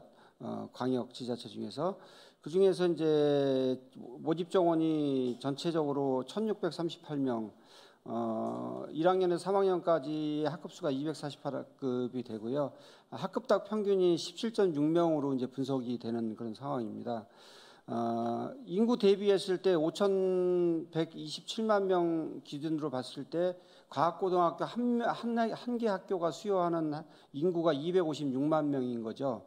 굉장히 그 좀 과학고등학교가 수가 적은 거고요. 다른 특수목적 고등학교보다 특히 인구 256만 명의 과학고등학교 1개교가 운영되고 있는 걸 봤을 때 경기도의 경우는 1,365만 명의 인구를 봤을 때는 5.33개의 학교가 필요한 그런 부분인데 현재는 과학고등학교 한 개 학교가 있다는 건 앞으로도 4개 내지 5개의 수요가 더 필요하다. 경기도교육청에서는 이왕 할 거 권역별로 다 한 서너 개 정도는 동시에 진행하는 게 맞지 않느냐 이런 생각을 갖게 됩니다. 현재 그 지자체에서 과학고등학교 유치하기 위해서 뭐 평택을 비롯해서 화성이라든지 5, 6개 시에서 운영되고 파악되고 있지만은 대부분이 제시하고 있는 논리가 도시의 규모나 인구수 등으로 유치의 당위성을 이야기하고 있기 때문에 그 당위성만으로다가는 좀 미흡하지 않나를 생각이 되고요. 크게 이제 두 번째 과학고등학교 유치를 위해서 평택시가 어떤 준비를 해야 되는가를 제가 좀 몇 가지 정리를 해봤는데요. 우선 단순히 거주 인구 대비 과학고등학교 유치를 해야 된다는 명분과 설득력은 굉장히 부족하다. 그러나 우리가 평택이 갖고 있는 커다란 자원이나 여러 가지 있기 때문에 유치 당위성이 있다고 보는데 그런 것들은 어떤 거냐면은 과학고등학교 수요와 공급의 당위성이 우선 있고요. 그다음에 지리적 적합성도 있습니다. 그다음에 국가 첨단 산업단지에 대한 직접도가 강하고요. 미래 산업에 대한 지향성도 큽니다. 그다음에 국가 안보 기여도 등을 종합적으로 고려한다 그러면 유치의 명분은 당연히 제일 경기도 내에서는 우수하다고 보여지는 것이라고 생각됩니다. 현재까지 평택에는 과학고등학교를 비롯해서 외고고등학교, 예술고등학교, 체육고등학교 등 특수목적 고등학교에 대한 수요 분석이 진행된 바가 없습니다. 수요 분석이 진행이 안 됐는데 과학고를 해달라는 거는 여러 준비가 부족하다고 보고요. 그래서 제가 좀 당부드리고 싶은 거는 평택시나 평택시의회 우리 국회의원님들께서는 특수목적 고등학교 진학에 따른 학생 수요 분석은 평택을 비롯한 영향권에 있는 경기 남서부권 지역까지 또는 경기 서부 지역까지 광범위하게 이루어져야 된다고 생각합니다. 어떤 사업을 하기 위해서는 수요와 공급에 대한 수요 분석이 필수적인데 이 부분에 있어도 수요 공급에 대한 분석이 우선시 돼야 된다고 생각하고요. 좀 더 확장성 있게 본다면은 경남, 충남 북서부 지역과 충북 북서부 지역 까지 광범위하게 수요 조사를 해서 중장기적인 과학고등학교 수요 예측을 진행해야 된다고 생각합니다. 대부분의 과학고등학교가 그 시도에 거주하는 거주자들을 우선시하지만은 충청도의 경우 일부는 또 인근 지역까지 다 포함하고 있는 입학 요강을 볼 수 있는데 그 전국 광역 시도별 고등학교 입학 요강 검토를 해서 평택시에 맞는 최적의 입학 요강을 만들어내는 것도 중요하다고 보여집니다. 예를 들어서 경기 부과고등학교에 비해 충남과고등학교의 입학 기준이 확장성이 굉장히 있는데 예를 들어서 보면은 이제 경기도와 경기 서남부권, 충청 북부권 거주자까지 평택과학고등학교가 만들어지면 유치할 수 있는 확장할 수 있는 기준으로 본다면 더 당위성이 더 확대될 수 있다고 봅니다. 충남과학고등학교 같은 경우는 지금 공주에 있습니다. 근데 이전을 할 계획을 가지고 있는데 공주면 굉장히 충남에서는 천안이나 아산 권역, 당진 권역 발전하는 권역하고 좀 동떨어진 권역으로 보여지고요. 입학 요강을 제가 봤더니 마항하고 바항에 보면은 마항 같은 경우는 타시도 소재 중학교 졸업자로 중학교 소재 지역에 없는 특수목적 고등학교에 진학하고자 하는 자. 그러니까 대부분이 특수목적 고등학교는 시도에 하나나 두 개의 과학고등학교가 있기 때문에 대부분의 시군이 전국에서 충남과학고를 들어갈 수가 있는 거예요. 이런 부분이 있고요. 바항에 보면은 타시도에 거주하는 중학교 졸업자로 거주하는 지역에 없는 특수목적고에 진학하고자 하는 자. 이 두 개 항목 때문에 경기도에서도 갈 수 있고 서울서도 갈 수 있는 그런 기준이 되는 거죠. 그다음에 이제 과학고등학교 설립을 위한 입지는 매우 중요한데 단순히 교실 몇 동, 운동장 등만 갖추는 것은 과학고등학교 간의 경쟁력과 인재 육성에 대한 우위를 차지하기 위해서는 어려움이 있는데 전국 20개 과학고등학교 입지를 분석해 보면 단순 비교로 보면 평균 면적이 36,000평방미터 정도, 11,000평 정도 되는데 일반계 고등학교의 2배 정도 교지를 확보해야 된다고 봅니다. 고덕 신도시에 있는 고등학교 부지 같은 경우는 뭐 2개 정도, 2.5개 정도, 화양지구도 마찬가지고 2개를 합쳐놔야 과학고등 하나 유치가 되는데 그것마저도 안 된다는 얘기죠. 제가 이런 얘기를 하는 이유는 과학고등학교 유치를 면적만 가지고 관광한 부분이 있는데 과학고등학교와 연계한 과학교육관, 영재교육원 등이 함께 운영되고 있는 시도가 대부분입니다. 그래서 3만 평 내외는 확보해야 될 필요성이 있다고 보는데 경기 과학고등학교 같은 경우는 영재학교지만은 경기도교육청 경기 미래과학교육원이 있고요. 그다음에 경기 북과학고등학교 같은 경우는 미래교육원의 경기 북부 과학관이 같이 함께 있습니다. 부산과학고등학교 영재교육원이 있고 인천과학고등학교 같은 경우는 과학정보원과 학생과학관이 있고요. 전북과학고등학교 영재교육원, 제주과학고등학교 같은 경우는 제주융합과학교육원하고 과학탐구과학관이 있기 때문에 이런 거를 종합적으로 이 평택의 이런 과학교육의 기초가 될 수 있는 것들이 없기 때문에 평택과학고등학교 유치에 되면은 경기 북부과학관과 마찬가지로 경기 남부과학관도 같이 들어와야 된다고 생각하고요. 영재교육원도 함께 들어와야 된다고 생각을 합니다. 평택과학고등학교 유치할 경우 과학고등학교와 함께 경기도교육청 산하 부설 과학교육시설을 유치해야 되고 전에 우리가 유치했다 실패했던 국립평택과학관 같은 것도 같이 유치해야 된다고 생각합니다. 2030년에 개교할 카이스트 평택 캠퍼스가 계획되어 있는데 계획되어 있고 현재 평택시는 우주항공박물관 국립우주항공박물관도 유치를 추진하고 있어서 이런 시설과도 평택과학고등학교가 확장성, 연계성을 가지고서 신설을 검토해야 된다고 보고요. 참고적으로 지난 4월에 올해 그 충청남도와 카이스트가 2028년 개교를 목표로다가 홍성군 내포 신도시에 카이스트 부설 한국과학영재학교 내포 캠퍼스를 준비하고 있습니다. 카이스트가 평택과학영재학교 평택 캠퍼스 그 한국과학영재학교 평택 캠퍼스를 만들지 말라는 법은 없거든요. 그래서 우리가 카이스트를 유치하는 입장이니까 이 평택 캠퍼스에 대한 고등학교 캠퍼스에 대한 부분도 좀 생각해야 되는데 홍성에 만들어지는 충남 한국과학영재학교 같은 경우는 240명 규모, 3학년에 240명 규모로다가 지금 계획되어 있습니다. 28년 개교 예정이고요. 앞서 이야기한 내용처럼 논리적이고 체계적인 준비를 통해서 평택과학고등학교 유치가 반드시 성사될 수 있기를 기대해 봅니다. 이상입니다. 네, 말씀 잘 들었습니다. 제 토론 중에 저도 좀 궁금한데 우리 장학관님 잘 아실 것 같은데 우리 원래 과구는 시도 광역 시도 단위로 설치할 수 있는 거잖아요. 근데 다른 시도에도 진학이 가능한가요? 다른 시도 같은 경우는 과학고가 없는 시도의 학생들이 과학고가 있는 곳으로 진학이 가능합니다. 그렇죠. 예. 네. 그러니까 저희 경기도 같은 경우 경기 북과학고가 있기 때문에 다른 시도로는 갈 수는 없는 거죠. 예, 맞습니다. 네, 그래서 그 부분 좀 확인 좀 해야 될 것 같고요.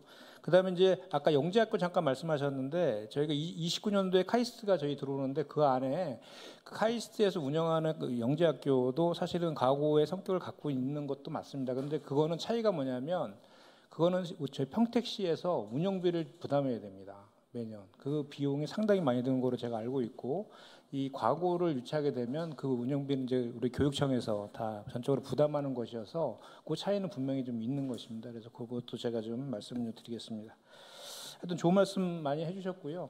어쨌든 저희 지금 평택에서 우리 학부모님들하고 또 우리 언론 그리고 우리 평택시의회 그리고 평택시 그리고 평택시 교육지원청까지 포함해서 이 토론회에 다 같이 참여하고 있는 그 의미가 좀 말씀 주시는 것처럼 이 평택이 지금 사실 어떻게 보면 대단히 이렇게 과학고등학교가 들어올 수 있는 좋은 환경을 갖고 있음에도 불구하고 교육적인 측면에서 이제 평택이 63만의 그 도시로 급성장하고 있지만 그 이면에 이제 우리 그 평택을 대표할 만한 교육이라든지 또는 문화라든지 여가라든지 이런 시설들이 지금 뒤떨어지고 있다라는 그 지적들이 항상 있었고 그래서 그런 것들을 채울 수 있는 그 열망들이 항상 우리 평택 시민들이 갖고 있었던 거죠. 그래서 그 평택 시민들의 행복지수를 높이기 위해서 평택을 좀 교육 특화 도시로 만들면 어떻겠냐는 게 제 생각이었고 거기에서 이제 출발한 것입니다. 그래서 오늘 토론회가 이 자리에서 모든 것들을 해결하는 자리는 아니고 이제 시작하는 단계이기 때문에 어떻게 보면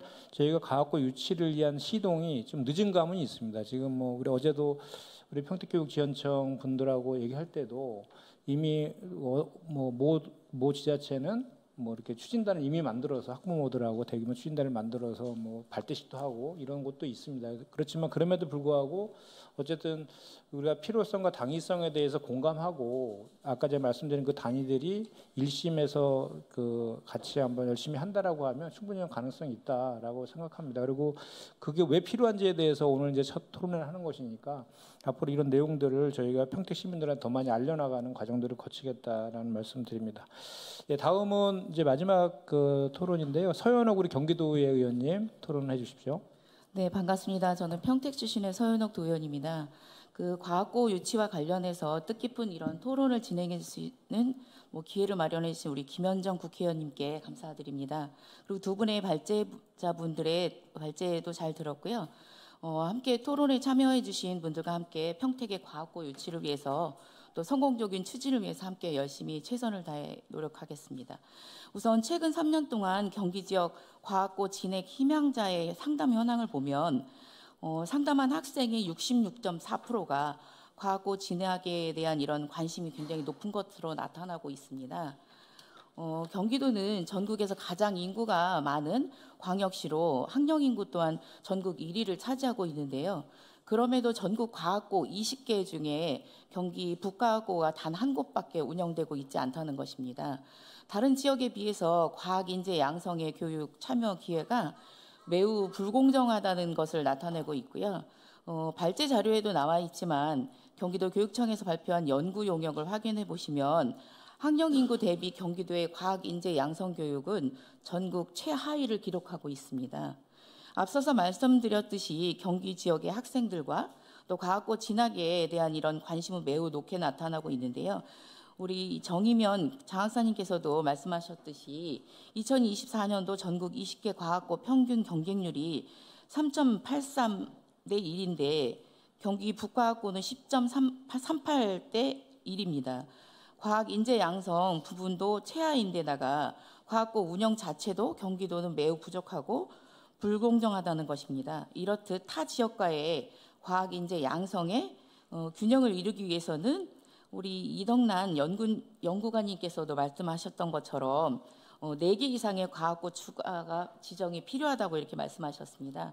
최소 5개 이상이 과학고가 운영이 필요하다는 걸 알 수 있었습니다. 과학고가 어떤 지역에 신설되어야 되냐에 대해서 여러 지자체에서도 지금 치열하게 타당성에 대해서 주장하고 있는 것으로 알고 있는데요. 과학고 신설을 위해서는 교육적, 경제적, 사회적 측면들을 이렇게 다양하게 분석해서 지역을 정하게 되는데, 이러한 측면을 고려해 볼 때 몇 가지 말씀드리자면, 평택은 최근 10년 동안 인구 이입이 굉장히 많이 늘어나고 있고, 또 학령 인구 또한 꾸준하게 늘어나고 있습니다. 수도권 지자체 중에서 출생률도 1명 이상을 기록하고 있고요. 경기도에서도 유일한 지역이라고 이렇게 볼 수 있습니다. 이런 이유로 지역 내 초중고 학생 수는 일정 수준을 유지할 것이고, 또 평택의 과학고가 설립된다면 지속적으로다가 원활한 이런 교육 협력이 가능할 것이라고 보고 있습니다. 정의변 우리 장학사님께서 말씀하신 대로 공정과 공개로 진행해 주신다고 했지만, 또 여러 가지 측면을 고려할 때 우리 평택이 적합지인 것을 조금 고려해 주셨으면 감사하겠습니다.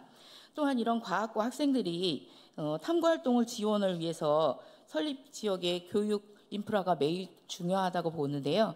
평택은 평택대학교를 비롯해서 다수의 첨단 산업 분야 기업들이 연구시설들이 들어와 있고요. 이를 뒷받침해 줄 수 있는 환경이 이미 조성되었다고 볼 수 있습니다. 좀 더 말씀드리자면, 의정부에 위치해 있는 경기 북가학고와 지역별 분포를 고려해 볼 때 교육적 균형을 이룰 수 있는 지역이 바로 경기 남쪽 평택이며, 또 반도체 산업, 첨단 모빌리티 산업, 환경 친화적인 산업의 연구 개발 및 실증 실험 단지가 등을 보유하고 있는 곳입니다. 이는 경기 지역에 추가적으로 과학고가 설립되었을 때 유리한 기본적인 충족 조건이 되어 있다는 것입니다. 평택의 과학고가 설립되어야 하는 타당한 이유는 굳이 연구 용역을 추진해서 타당성을 만들지 않더라도 표면적으로 보여지는 것에서 당위성이 성립된다는 것을 앞서 말씀드린 이런 내용들을 통해서 납득하셨을 거라고 이렇게 생각되고요. 특히 평택에는 브레인시티 지식기반 개발 지역 내에 카이스트대가 캠퍼스가 들어올 예정이고요.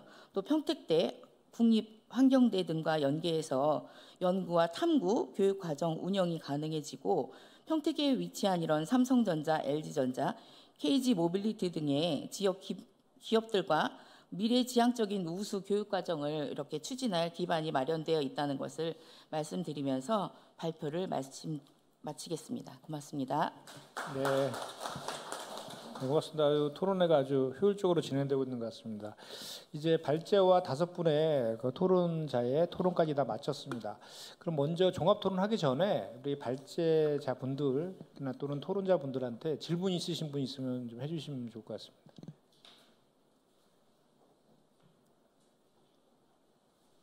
너무 잘해서 질문이 없으신 것 같은데. 없으신가요? 그러면은 우리 종합 토론 시간으로 좀 들어가도록 하겠습니다. 여기 이 지금 발제와 토론과 관련된 내용들, 그리고 과학고 유치와 관련된 어떤 내용도 좋으니까 자유롭게 토론해 주시기 바랍니다.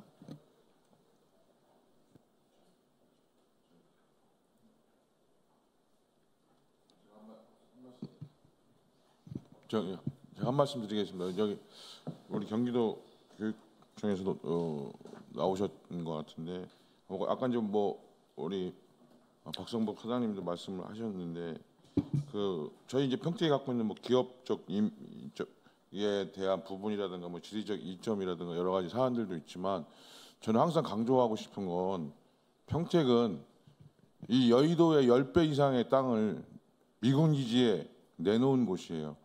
그리고 거기에 따라서 소음이나 고도 제한으로 인해서 많은 피해를 입고 있습니다. 제가 어제 팽성의 개성초등학교 갔는데 거기 교장 선생님이 뭐라고 말씀하셨냐면, 그 초등학교 위로 하루에 10번 이상 그 비행기 헬리콥터가 날아다니고 있다. 그래서 그거 가지고 이제 우리 국방부에다가도 너무 소음이 크니 학교에 위로 지나가는 거에 대해서 노선을 변경해 달라고 했더니 답변은 그건 미군이 사용하는 항로로 지정돼 있기 때문에 변경이 불가하다는 답변이에요. 그랬을 때 그 학교의 교사 선생님이 말씀하시는 건, 미군은 자국 내에 학교의 위로 헬리콥터나 비행기가 과연 다니겠느냐라고 하는 말씀을 하셨어요. 그러니까 이거는 자신들도 자신 학교의 학생들이 공부하는 수업권이나 학생들의 기본권을 당연히 보장할 거라고 난 믿고 있고, 그에 따라서 우리와 같이 동반자적인 자격을 갖고 우리와 또 함께 안보를 동맹을 맺고 있는 미국이 그런 부분에 대해서 뭔가 변화가 있어야 된다. 물론 근데 여러 가지 요인에 의해서 쉽지 않은 과제라는 부분이라는 것도 알고 있습니다만, 즉 그로 인해서 많은 사실상의 피해를 보고 있다. 이것을 동일한 잣대로 해서 경기도에 있는 타 시군과의 이런 부분의 이 과학고 유치를 비롯해서 어떤 교육기관에 대한 부분을 바라보는 태도가 그러한 부분을 충분히 감안하지 않으면 그 역차별할 수 있다고 하는 부분들을 좀 명심해 주시기 바랍니다. 그러니까 기존의 여러 가지 고덕의 도시, 신도시 조성하는 데 있어도 그 금융위기 때 그 기반 시설에 대한 비용을 금융위기로 인해서 고덕 신도시 개발을 못하겠다고 사실상 정부에서 반협박식으로 해서 수천억 개의 기반 시설을 비용을 낮추어 주다 보니까 사실 여러 가지 지금 민원도 많이 제기되고 있는데, 고덕 국제 신도시도 사실은 미군 기지 지원에 따른 정부 차원의 지원으로 시작된 사업입니다. 그럼에도 불구하고 시간이 지나니까 모든 택지 개발 사업과 동일한 잣대를 적용하듯이 미군이 어쨌든 세계 최대 규모의 미군 기지가 평택에 있는 이상, 그것이 그때까지 존재하는 이상에 있어서는 경기도도 그렇고 중앙 정부도 그렇고 그 부분에 대한 적절한 보상과 지원이 반드시 이루어져야 된다, 이런 관점에서 좀 이 사안들도 좀 바라봐 주시기를 간곡히 당부드립니다. 네네. 아까 우리 이동란 연구관께서 발제하신 그 평택시 지원 특별법을 활용하는 방안에 대해서 비슷한 취지의 말씀을 주신 것 같습니다. 조금 연결해서 예, 말씀 주시죠. 그러니까 지금 이제 의장님께서도 말씀을 주시고 이제 조금 약간 디테일이 좀 필요한 것 같은데요. 그러니까 이제 아까 서현욱 의원님께서 이제 평택은 꾸준히 인구가 유입되고 있다 이 말씀도 주셨고요. 구체적으로 만약에 이제 과학고를 만약에 유치한다, 이게 크게 세 가지 형태가 있는데요. 설립이 있고 이전이 있고 그다음에 이제 지정이 있는데요. 아까 우리 저기 박 사장님께서 잘 말씀 주셨어요. 과학고는 일반고하고 면적만 해도 2배 이상이 필요하고 시설도 완전히 바뀌어야 됩니다. 그냥 기존에 있는 고등학교를 일반고를 그냥 과학고 지정한다고 이게 이제 되는 문제가 아닌 거죠. 그러니까 이걸 좀 연결시켜 본다 그러면 지금 평택특별법에 보면 학교 이전의 특례가 있고요. 이게 평택시의 학교를 이전하거나 증설할 때 여기에 해당이 되고요. 그다음에 이제 28조에는 교육재정 지원 특례가 있고요. 그래서 이제 이걸 좀 연결시켜 보면 그럼 결국 평택시에 지금 현재 이제 새롭게 택지가 조성이 되는데 거기에 학교 신설을 한다든가 그럴 때 부지를 확보하는 방안이 또 이제 검토될 수 있겠고요. 그 다음에 또 하나는 별도의 부지를 좀 평택시가 좀 마련해가지고 이제 물론 이제 그건 이제 교육청과 같이 좀 이제 분담하는 방식으로 이제 돼야 되겠지만요, 땅은. 그래서 이제 그렇게 한 다음에 거기에 기존에 있는 일반고 중에서 어딘가를 이쪽으로 이전을 하고 대신 전제 조건은 그걸 이전해도 평택시의 일반고 수요가 별 문제가 없는지를 한번 또 이제 조사를 한번 해봐야 되겠죠. 그렇게 해서 결국은 기존에 있는 것을 이전하면서 증설해가지고 과학고로 해서 하는 방안, 뭐 이런 걸 하면서 평택특별법에 따라서 이제 재정 지원도 받을 수 있게 이런 식으로 해서 좀 디테일한 방법들을 조금 마련했으면 좋겠다는 생각이 듭니다. 그래서 이와 관련해서는 아무래도 이제 평택시하고 교육청하고 이제 이 부지의 문제라든가 그다음에 설립비의 문제 뭐 이런 것들도 있으니까요. 그런 걸 한번 좀 같이 좀 이렇게 면밀하게 좀 검토를 한번 해주시면 좋을 것 같다는 생각이 듭니다. 네. 지금 그 평택시랑 뭐 아주 세부적인 내용까지는 들어가진 않았지만 지금 말씀 주신 그런 내용들, 평택에 과거를 유치하게 되면 어디에 부지가 적정한지에 대한 그런 것들도 사실은 지금 좀 조사 단계에 있긴 합니다. 그런데 지금 말씀하신 것처럼 일반고보다는 훨씬 더 많은 그 면적에 부지가 좀 필요한 그런 게 있어가지고 그런 것들도 감안해서 지금 찾고 있는 중이다라는 말씀도 드리겠습니다. 또 다른 분 혹시 말씀 주신 분 계실까요? 예. 예, 평택시에서 온 이기영 의원입니다. 오늘 저희 평택 과학고 유치를 위한 정책 토론회를 마련해 주신 김현정 국회의원님께 감사드리고요. 일단 발제를 하신 이지한 반도체 산업협회 인재개발지원실장님 그리고 이덕난 국회 입법조사처 연구관님 이 두 분 발제 잘 들었고요.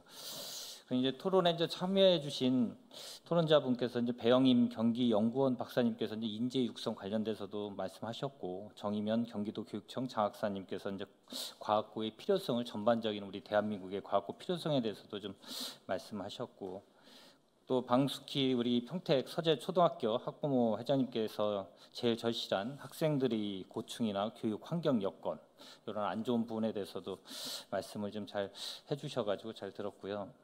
그리고 저희 박성복 평택 시사신문 사장님께서 말씀하신 고소득 오피니언 이런 분들이 이제 서울 직주분리가 이제 일어난 부분이 이제 아마 여기에 있다라고 봅니다.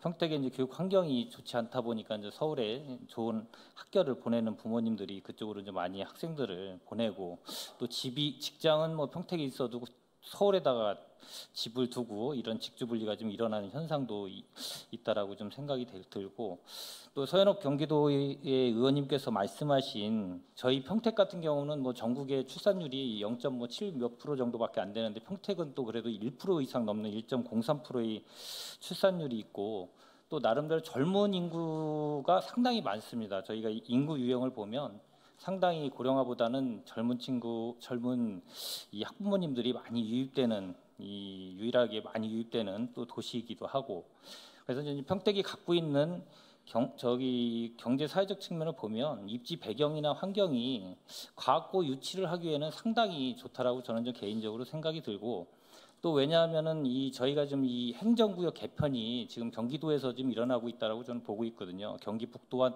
경기 남도를 지금 추진하고 있는 걸로 저는 알고 있는데 그렇게 되면 경기 북도 같은 경우로 만약에 개편이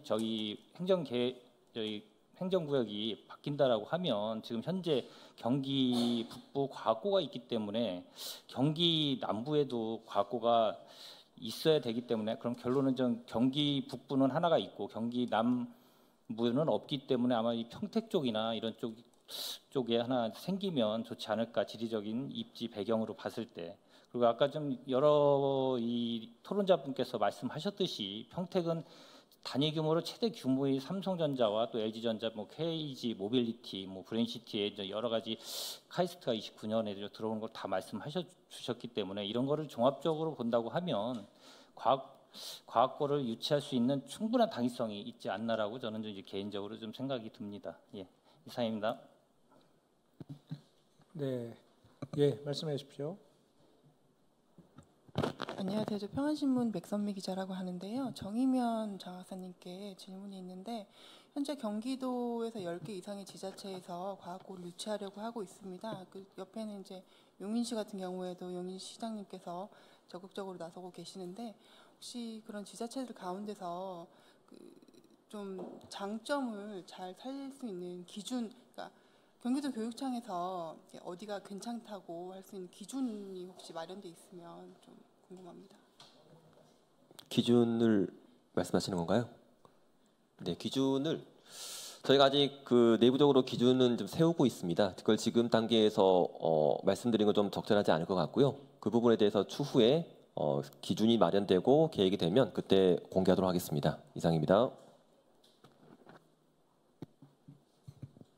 네. 하여튼 평택이 기준에 부합할 거라고 저는 확신합니다. 다른 분 또 말씀 좀 하시죠. 예, 우리 이영상 교수님. 네, 저 오늘 또 평택 시민이라서 참석하게 됐습니다.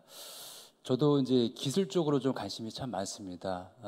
제가 전에 특허청 산하기관에서 기술 사업화 업무를 했었습니다. 그러다 보니까 이제 이 기술에 대한 중요도를 남들보다 또 관심 갖고 있습니다. 지금 우리 이주환 우리 실장님 말씀하신 것처럼 지금 세계는 이제 초격차 기술 시대입니다.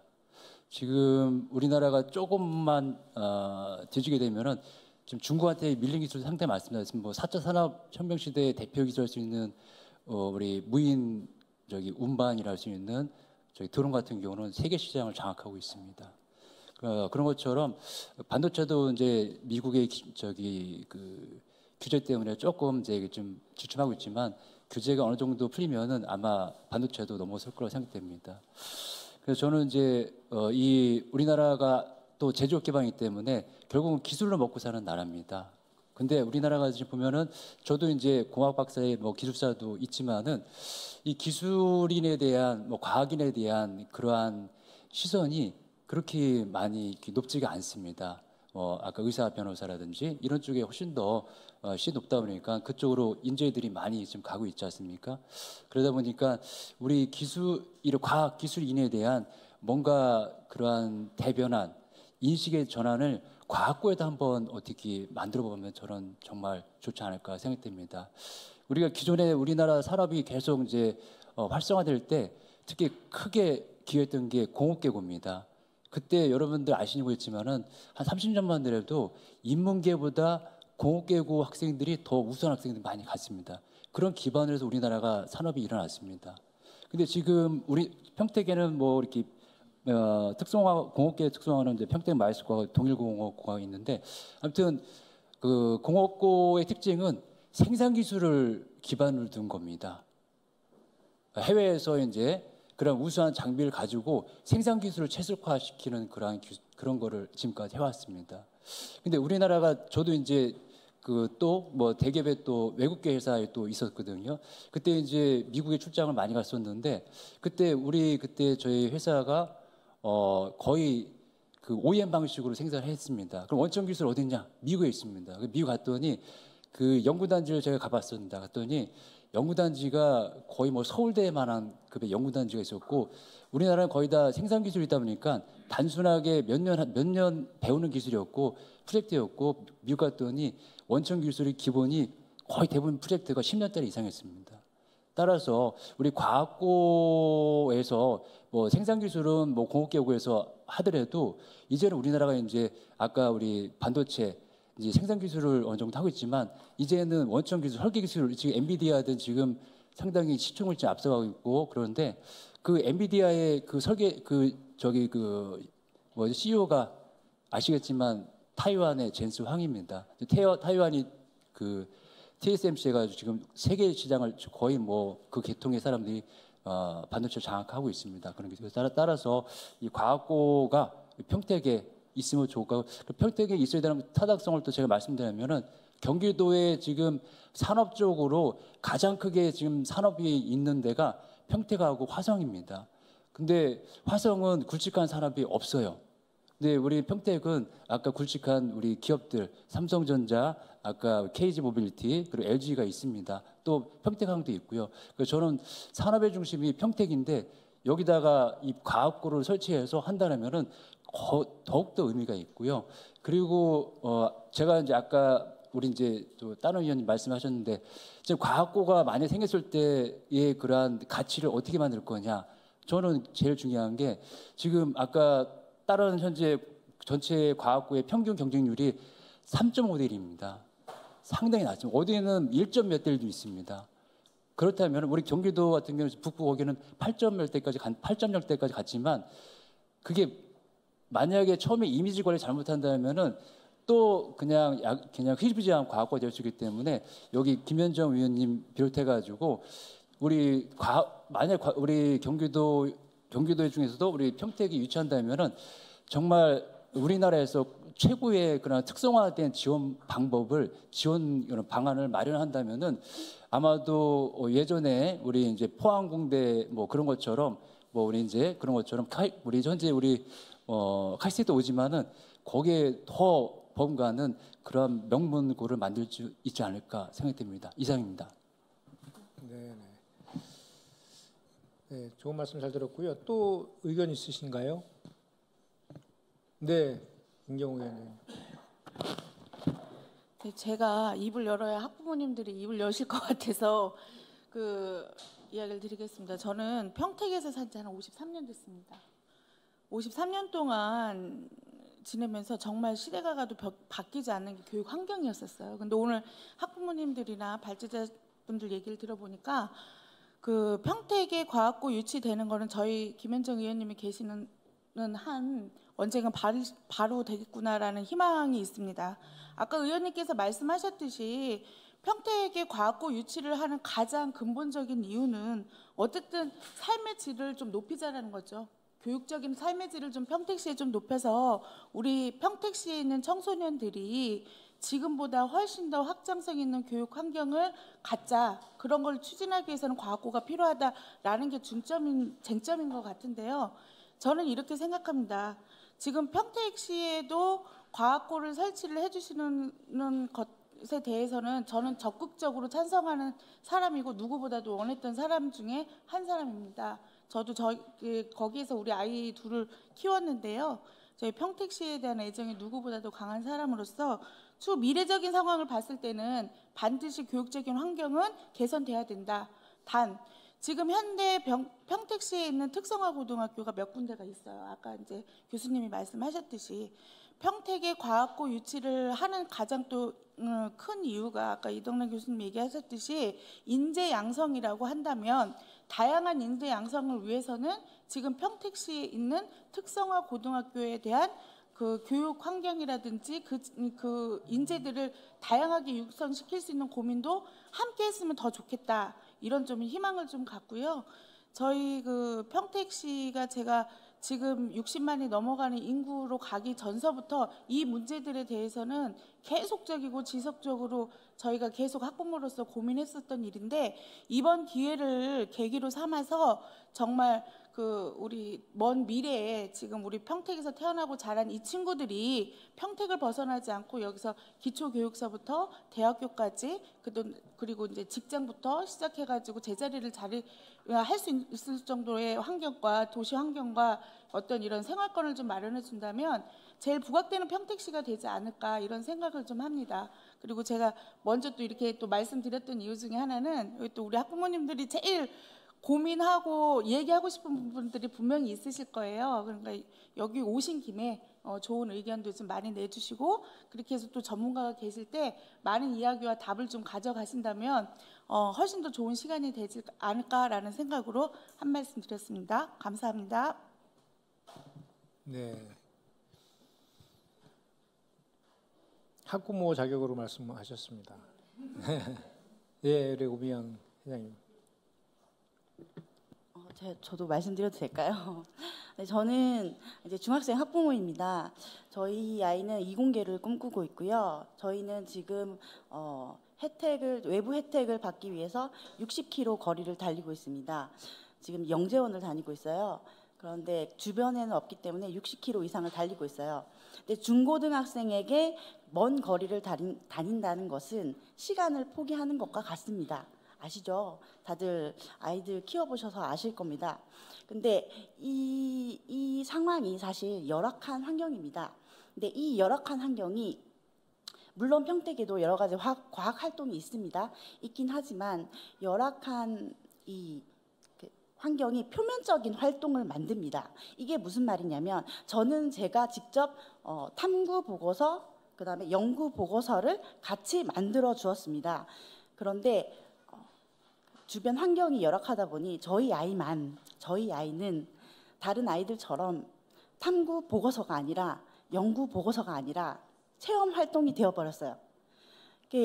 이게 사실 부모 입장에서는 다른 친구들이 저쪽 서울이라든지 저희가 다니는 영재원은 서울 친구들도 오고 그다음에 분당 친구들도 옵니다. 그런데 다른 친구들은 저희 아이 말이 다른 친구들은 엄마 저 친구들은 과학 키트로 만들고 다양한 프로그램을 듣고 아는 게 나보다 정말 많아. 그래서 부모 입장에서 내 자식이 탐구 활동이 아니라 연구 활동이 아니라 체험 활동이 되는 게 사실 가슴이 많이 아픕니다. 아시죠? 부모가 다 되어보셔서 다 키워보셔서 아시겠지만 그래서 이 열악한 환경이 조금이라도 좀 개선되었으면 좋겠습니다. 감사합니다. 네, 생생한 현재 학부모님의 목소리였습니다. 또 다른 분 있으신가요? 네. 네, 안녕하세요. 동삭초등학교 학부모회장 고미입니다. 저는 과학고 유치 방법, 장점 다 좋지만 그거를 위해 저희 평택시가 해야 하는 게 무엇인지 그 과정을 좀 생각해 봤는데요. 두 가지를 생각해 봤습니다. 첫 번째는 좀 예민한 문제지만 예산을 생각해 봤고요. 두 번째는 이제 고교 평준화를 생각해 봤습니다. 예산에 대해서 간단하게 말씀드리면 저희 평택시 예산이 교육시 자체에서 나오는 예산이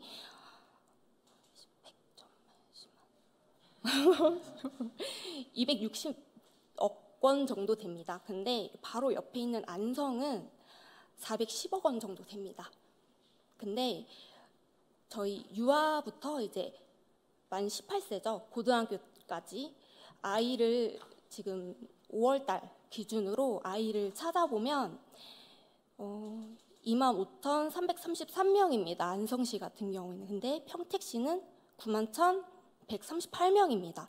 91,138명이 260억 가지고 있는 거랑 안성에서는 250명 정도, 25,000명 되는 아이들이 410억을 가지고 교육을 받는 거는 정말 큰 차이가 있다고 생각합니다. 그리고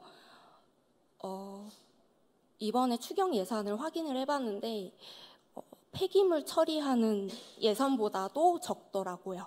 5배가 차이가 나더라고요. 이 부분에 대해서는 솔직히 우리 아이들이 폐기물 말도 못하나라는 생각이 들 정도로 속이 좀 많이 상했습니다. 네, 두 번째로 고교 평준화 문제는요. 저는 이제 평택에서 나고 자라고 초중고등학교를 다 평택에서 나왔는데 저는 이제 고등학교 진학 시에 내신으로 스트레스를 엄청 많이 받았어요. 내신이 되지 않아서 제 친구들이 소위 말하는 명문고라고 하죠. 평고, 효명고 이런 데에서 진학을 못해서 절망하는 친구들도 있었고 내신이 안 돼서 오3까지 통학을 해야 하는 아이들이 있었습니다. 근데 그게 아직까지도 고교 평준화가 이루어지지 못한 채 교육 격차가 심해지는 상황이 계속 발생되고 있으므로 저는 아이들이 너무 안쓰럽더라고요.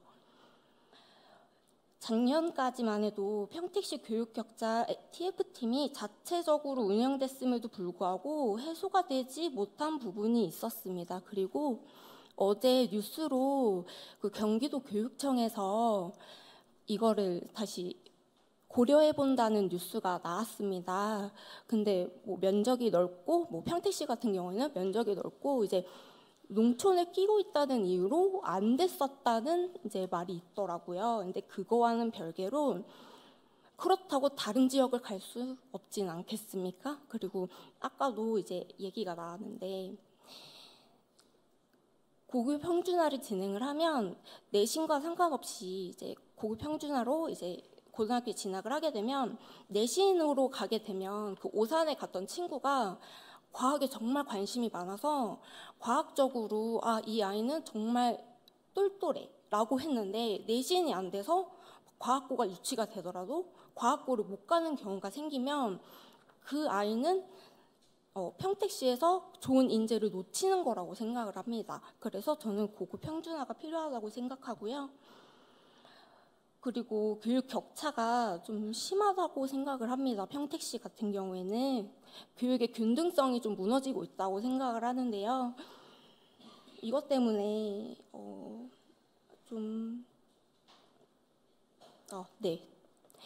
인재 양성이 이루어지기 위해서는 이제 교육계에서 지금 어떤 방법이 필요한지, 무슨 과정이 필요한지 지금 무엇보다 그거를 찾는 게 중요하다고 생각하고 과학고 유치 시 솔직히 타 지역 유입 인원보다 우리 평택 지역에서 인재를 양성해서 입학시키는 게 낫지 않나라는 생각이 듭니다. 근데 평택시 그리고 경기도 교육청은 인재 양성을 위해 교육 현실에 대한 교육 격차 해소에 대해 어떤 방안을 모색하고 있는지, 어떤 방식을 통해서 해소할 것인지에 대해서 방법을 좀 모색할 필요가 있다고 생각합니다. 내 의뢰지역 지자체 인재 양성도 무엇보다 중요한데 그 집안 마련에 우리 지역민이 없다면 죽 서서 대중골이 된다고 생각합니다. 용인은 왜 특례시이고 평택은 왜 평택시인지 아실까요? 모든 특성화나 인재 양성 대에서 앞서가는 영재 고등학교가 평택시에서는 단 한 번도 유치된 적이 없습니다. 그리고 그 기반엔 고급 평준화가 있다고 생각합니다. 그래야 그 다음 스텝을 밟을 수 있다고 생각을 합니다.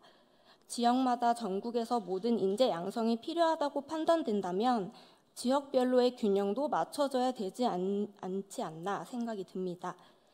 그런데 지금 현실적으로 평택시를 과학고를 유치하고자 함의 목적은 우리 지역 내에서도 충분한 청소년 인재 양성 육성에도 기여를 하고 싶고 우리 브랜드 가치를 올리고 싶은 그런 목적이 있다고 생각을 합니다.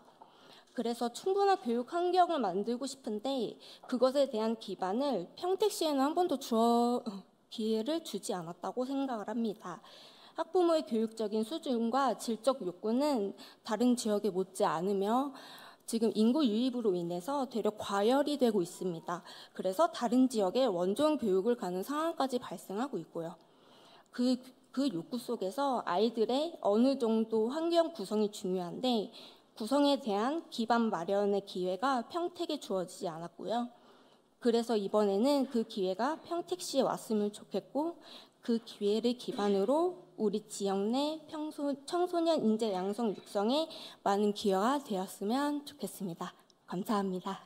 네, 뭐 발제를 하시는 것 같은데 좋은 말씀 잘 들었어요. 그러니까 사실 그 고급 평준화 문제에 관련해 가지고 사실 이번 총선, 지난 총선 때도 그렇고 이번 총선에도 약간 핫 이슈였거든요.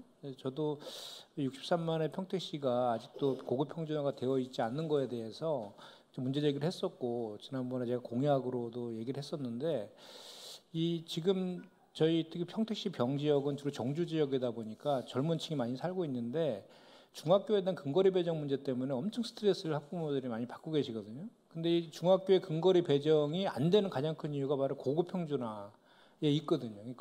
지금 평택은 고급 평준화가 시행이 되고 있지 않아서 좋은 고등학교를 가기 위해서 좋은 중학교를 가야 되니까 이제 그거에 대해서 원거리에서도 올 수밖에 없는 구조가 지금 계속 되풀이되고 있는 그런 측면이 있습니다. 그래서 이 문제를 이제 해결을 좀 해야 되겠는데 어떻게 할 것인가에 대해서 이제 고민한 끝에 이제 어떤 대안을 제가 그때 말씀드렸냐면 이게 그 국회의원의 권한의 영역은 아니더라고요. 그래서 우리 평택시 교육지원청하고 평택시 의회하고 평택시청하고 또 그리고 경기도의회 최종적으로 근거리 배정에 대한 그 결정이라든지 뭐 학군을 조정하고 이런 것들은 경기도의회의 의결을 거쳐야 된다라고 그때 저희가 확인을 했었고 그래서 그러면 그 문제들을 이게 수기 과정 없이 그냥 일방적으로 추진될 문제는 아니기 때문에 이해관계들이 참여해서 그래서 그런 이해관계에 있는 분들 학부모님들도 참여하는 그런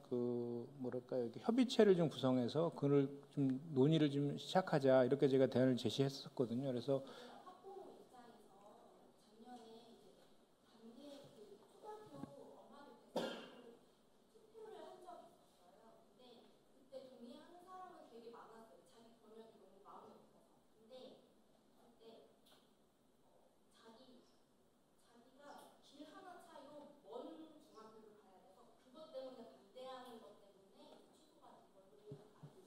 예, 그러니까 그게 결국은 그 말씀이에요. 그러니까 이제 근거리 배정에 대해서 이제 그걸 강하게 요구하시는 분들은 예를 들면 용죽지구를 보면 용죽초등학교에 다니는 학부모들은 평택중학교를 가고 싶어 하거든요.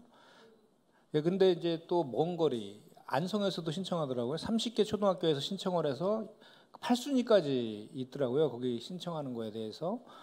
그런데 평택중학군에 대해서 이렇게 신청을 하는 그 이유가 멀리서도 오고 싶어하는 이유가 바로 좋은 고등학교를 보내기 위해서는 평택중학교를 보내야 된다라는 그 열망 때문에 그러는 거라서 그런 학부모님들이 이해관계가 상충되고 있는 거죠. 그럼 이 문제를 풀려 그러면 한쪽의 입장에서 무조건 그냥 일방적으로 갈 수는 없기 때문에 결국 고급 평준화의 문제와 같이 논의해야 되는 문제다라고 해서 그럼 이 문제를 궁극적으로 해결하기 위해서는 그 협의체를 구성해서 논의하는 테이블을 먼저 좀 만들어야 되는 거 아니냐라고 제가 말씀드린 거였어요. 예.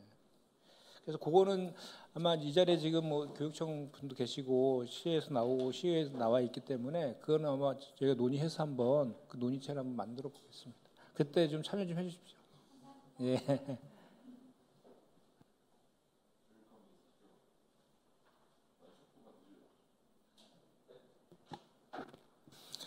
일단 지금 시간이 벌써 이제 1시간 50분 지나가지고 이제 저희가 조금씩 지쳐가는 이제 시간이 돼서 이제 좀 마무리 수순으로 좀 들어가야 될 것 같아요. 그래서 그 좀 의견 있으신 분들 한두 분 정도 얘기를 좀 드리고 오늘 토론회 종합적으로 좀 마무리하려고 합니다.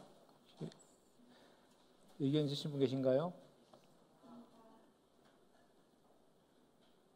없으세요?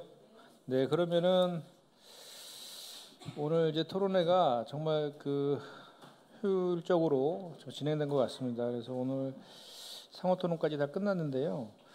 일단 오늘 토론에서 나온 의견들 잘 수렴해서 앞으로 이제 과학고 유치를 비롯한 우리 평택시 교육의 발전을 위한 밑거름으로 잘 활용하겠다라는 말씀드리고 조금 전에 우리가 이 토론회의 의미에 대해서는 이미 다 서두에서 말씀드렸기 때문에 앞으로 우리가 그 과학고 유치뿐만 아니라 다양한 교육 기회의 제공이라든지 또는 교육 환경을 개선하는 그런 어떤 방법들이 있는지에 대해서 앞으로 서로 힘을 합치고 또 저도 국회의원으로서 역할하는 그런 소중한 시간으로 삼겠다라는 말씀드리면서 오늘 토론회 마치도록 하겠습니다. 수고하셨습니다.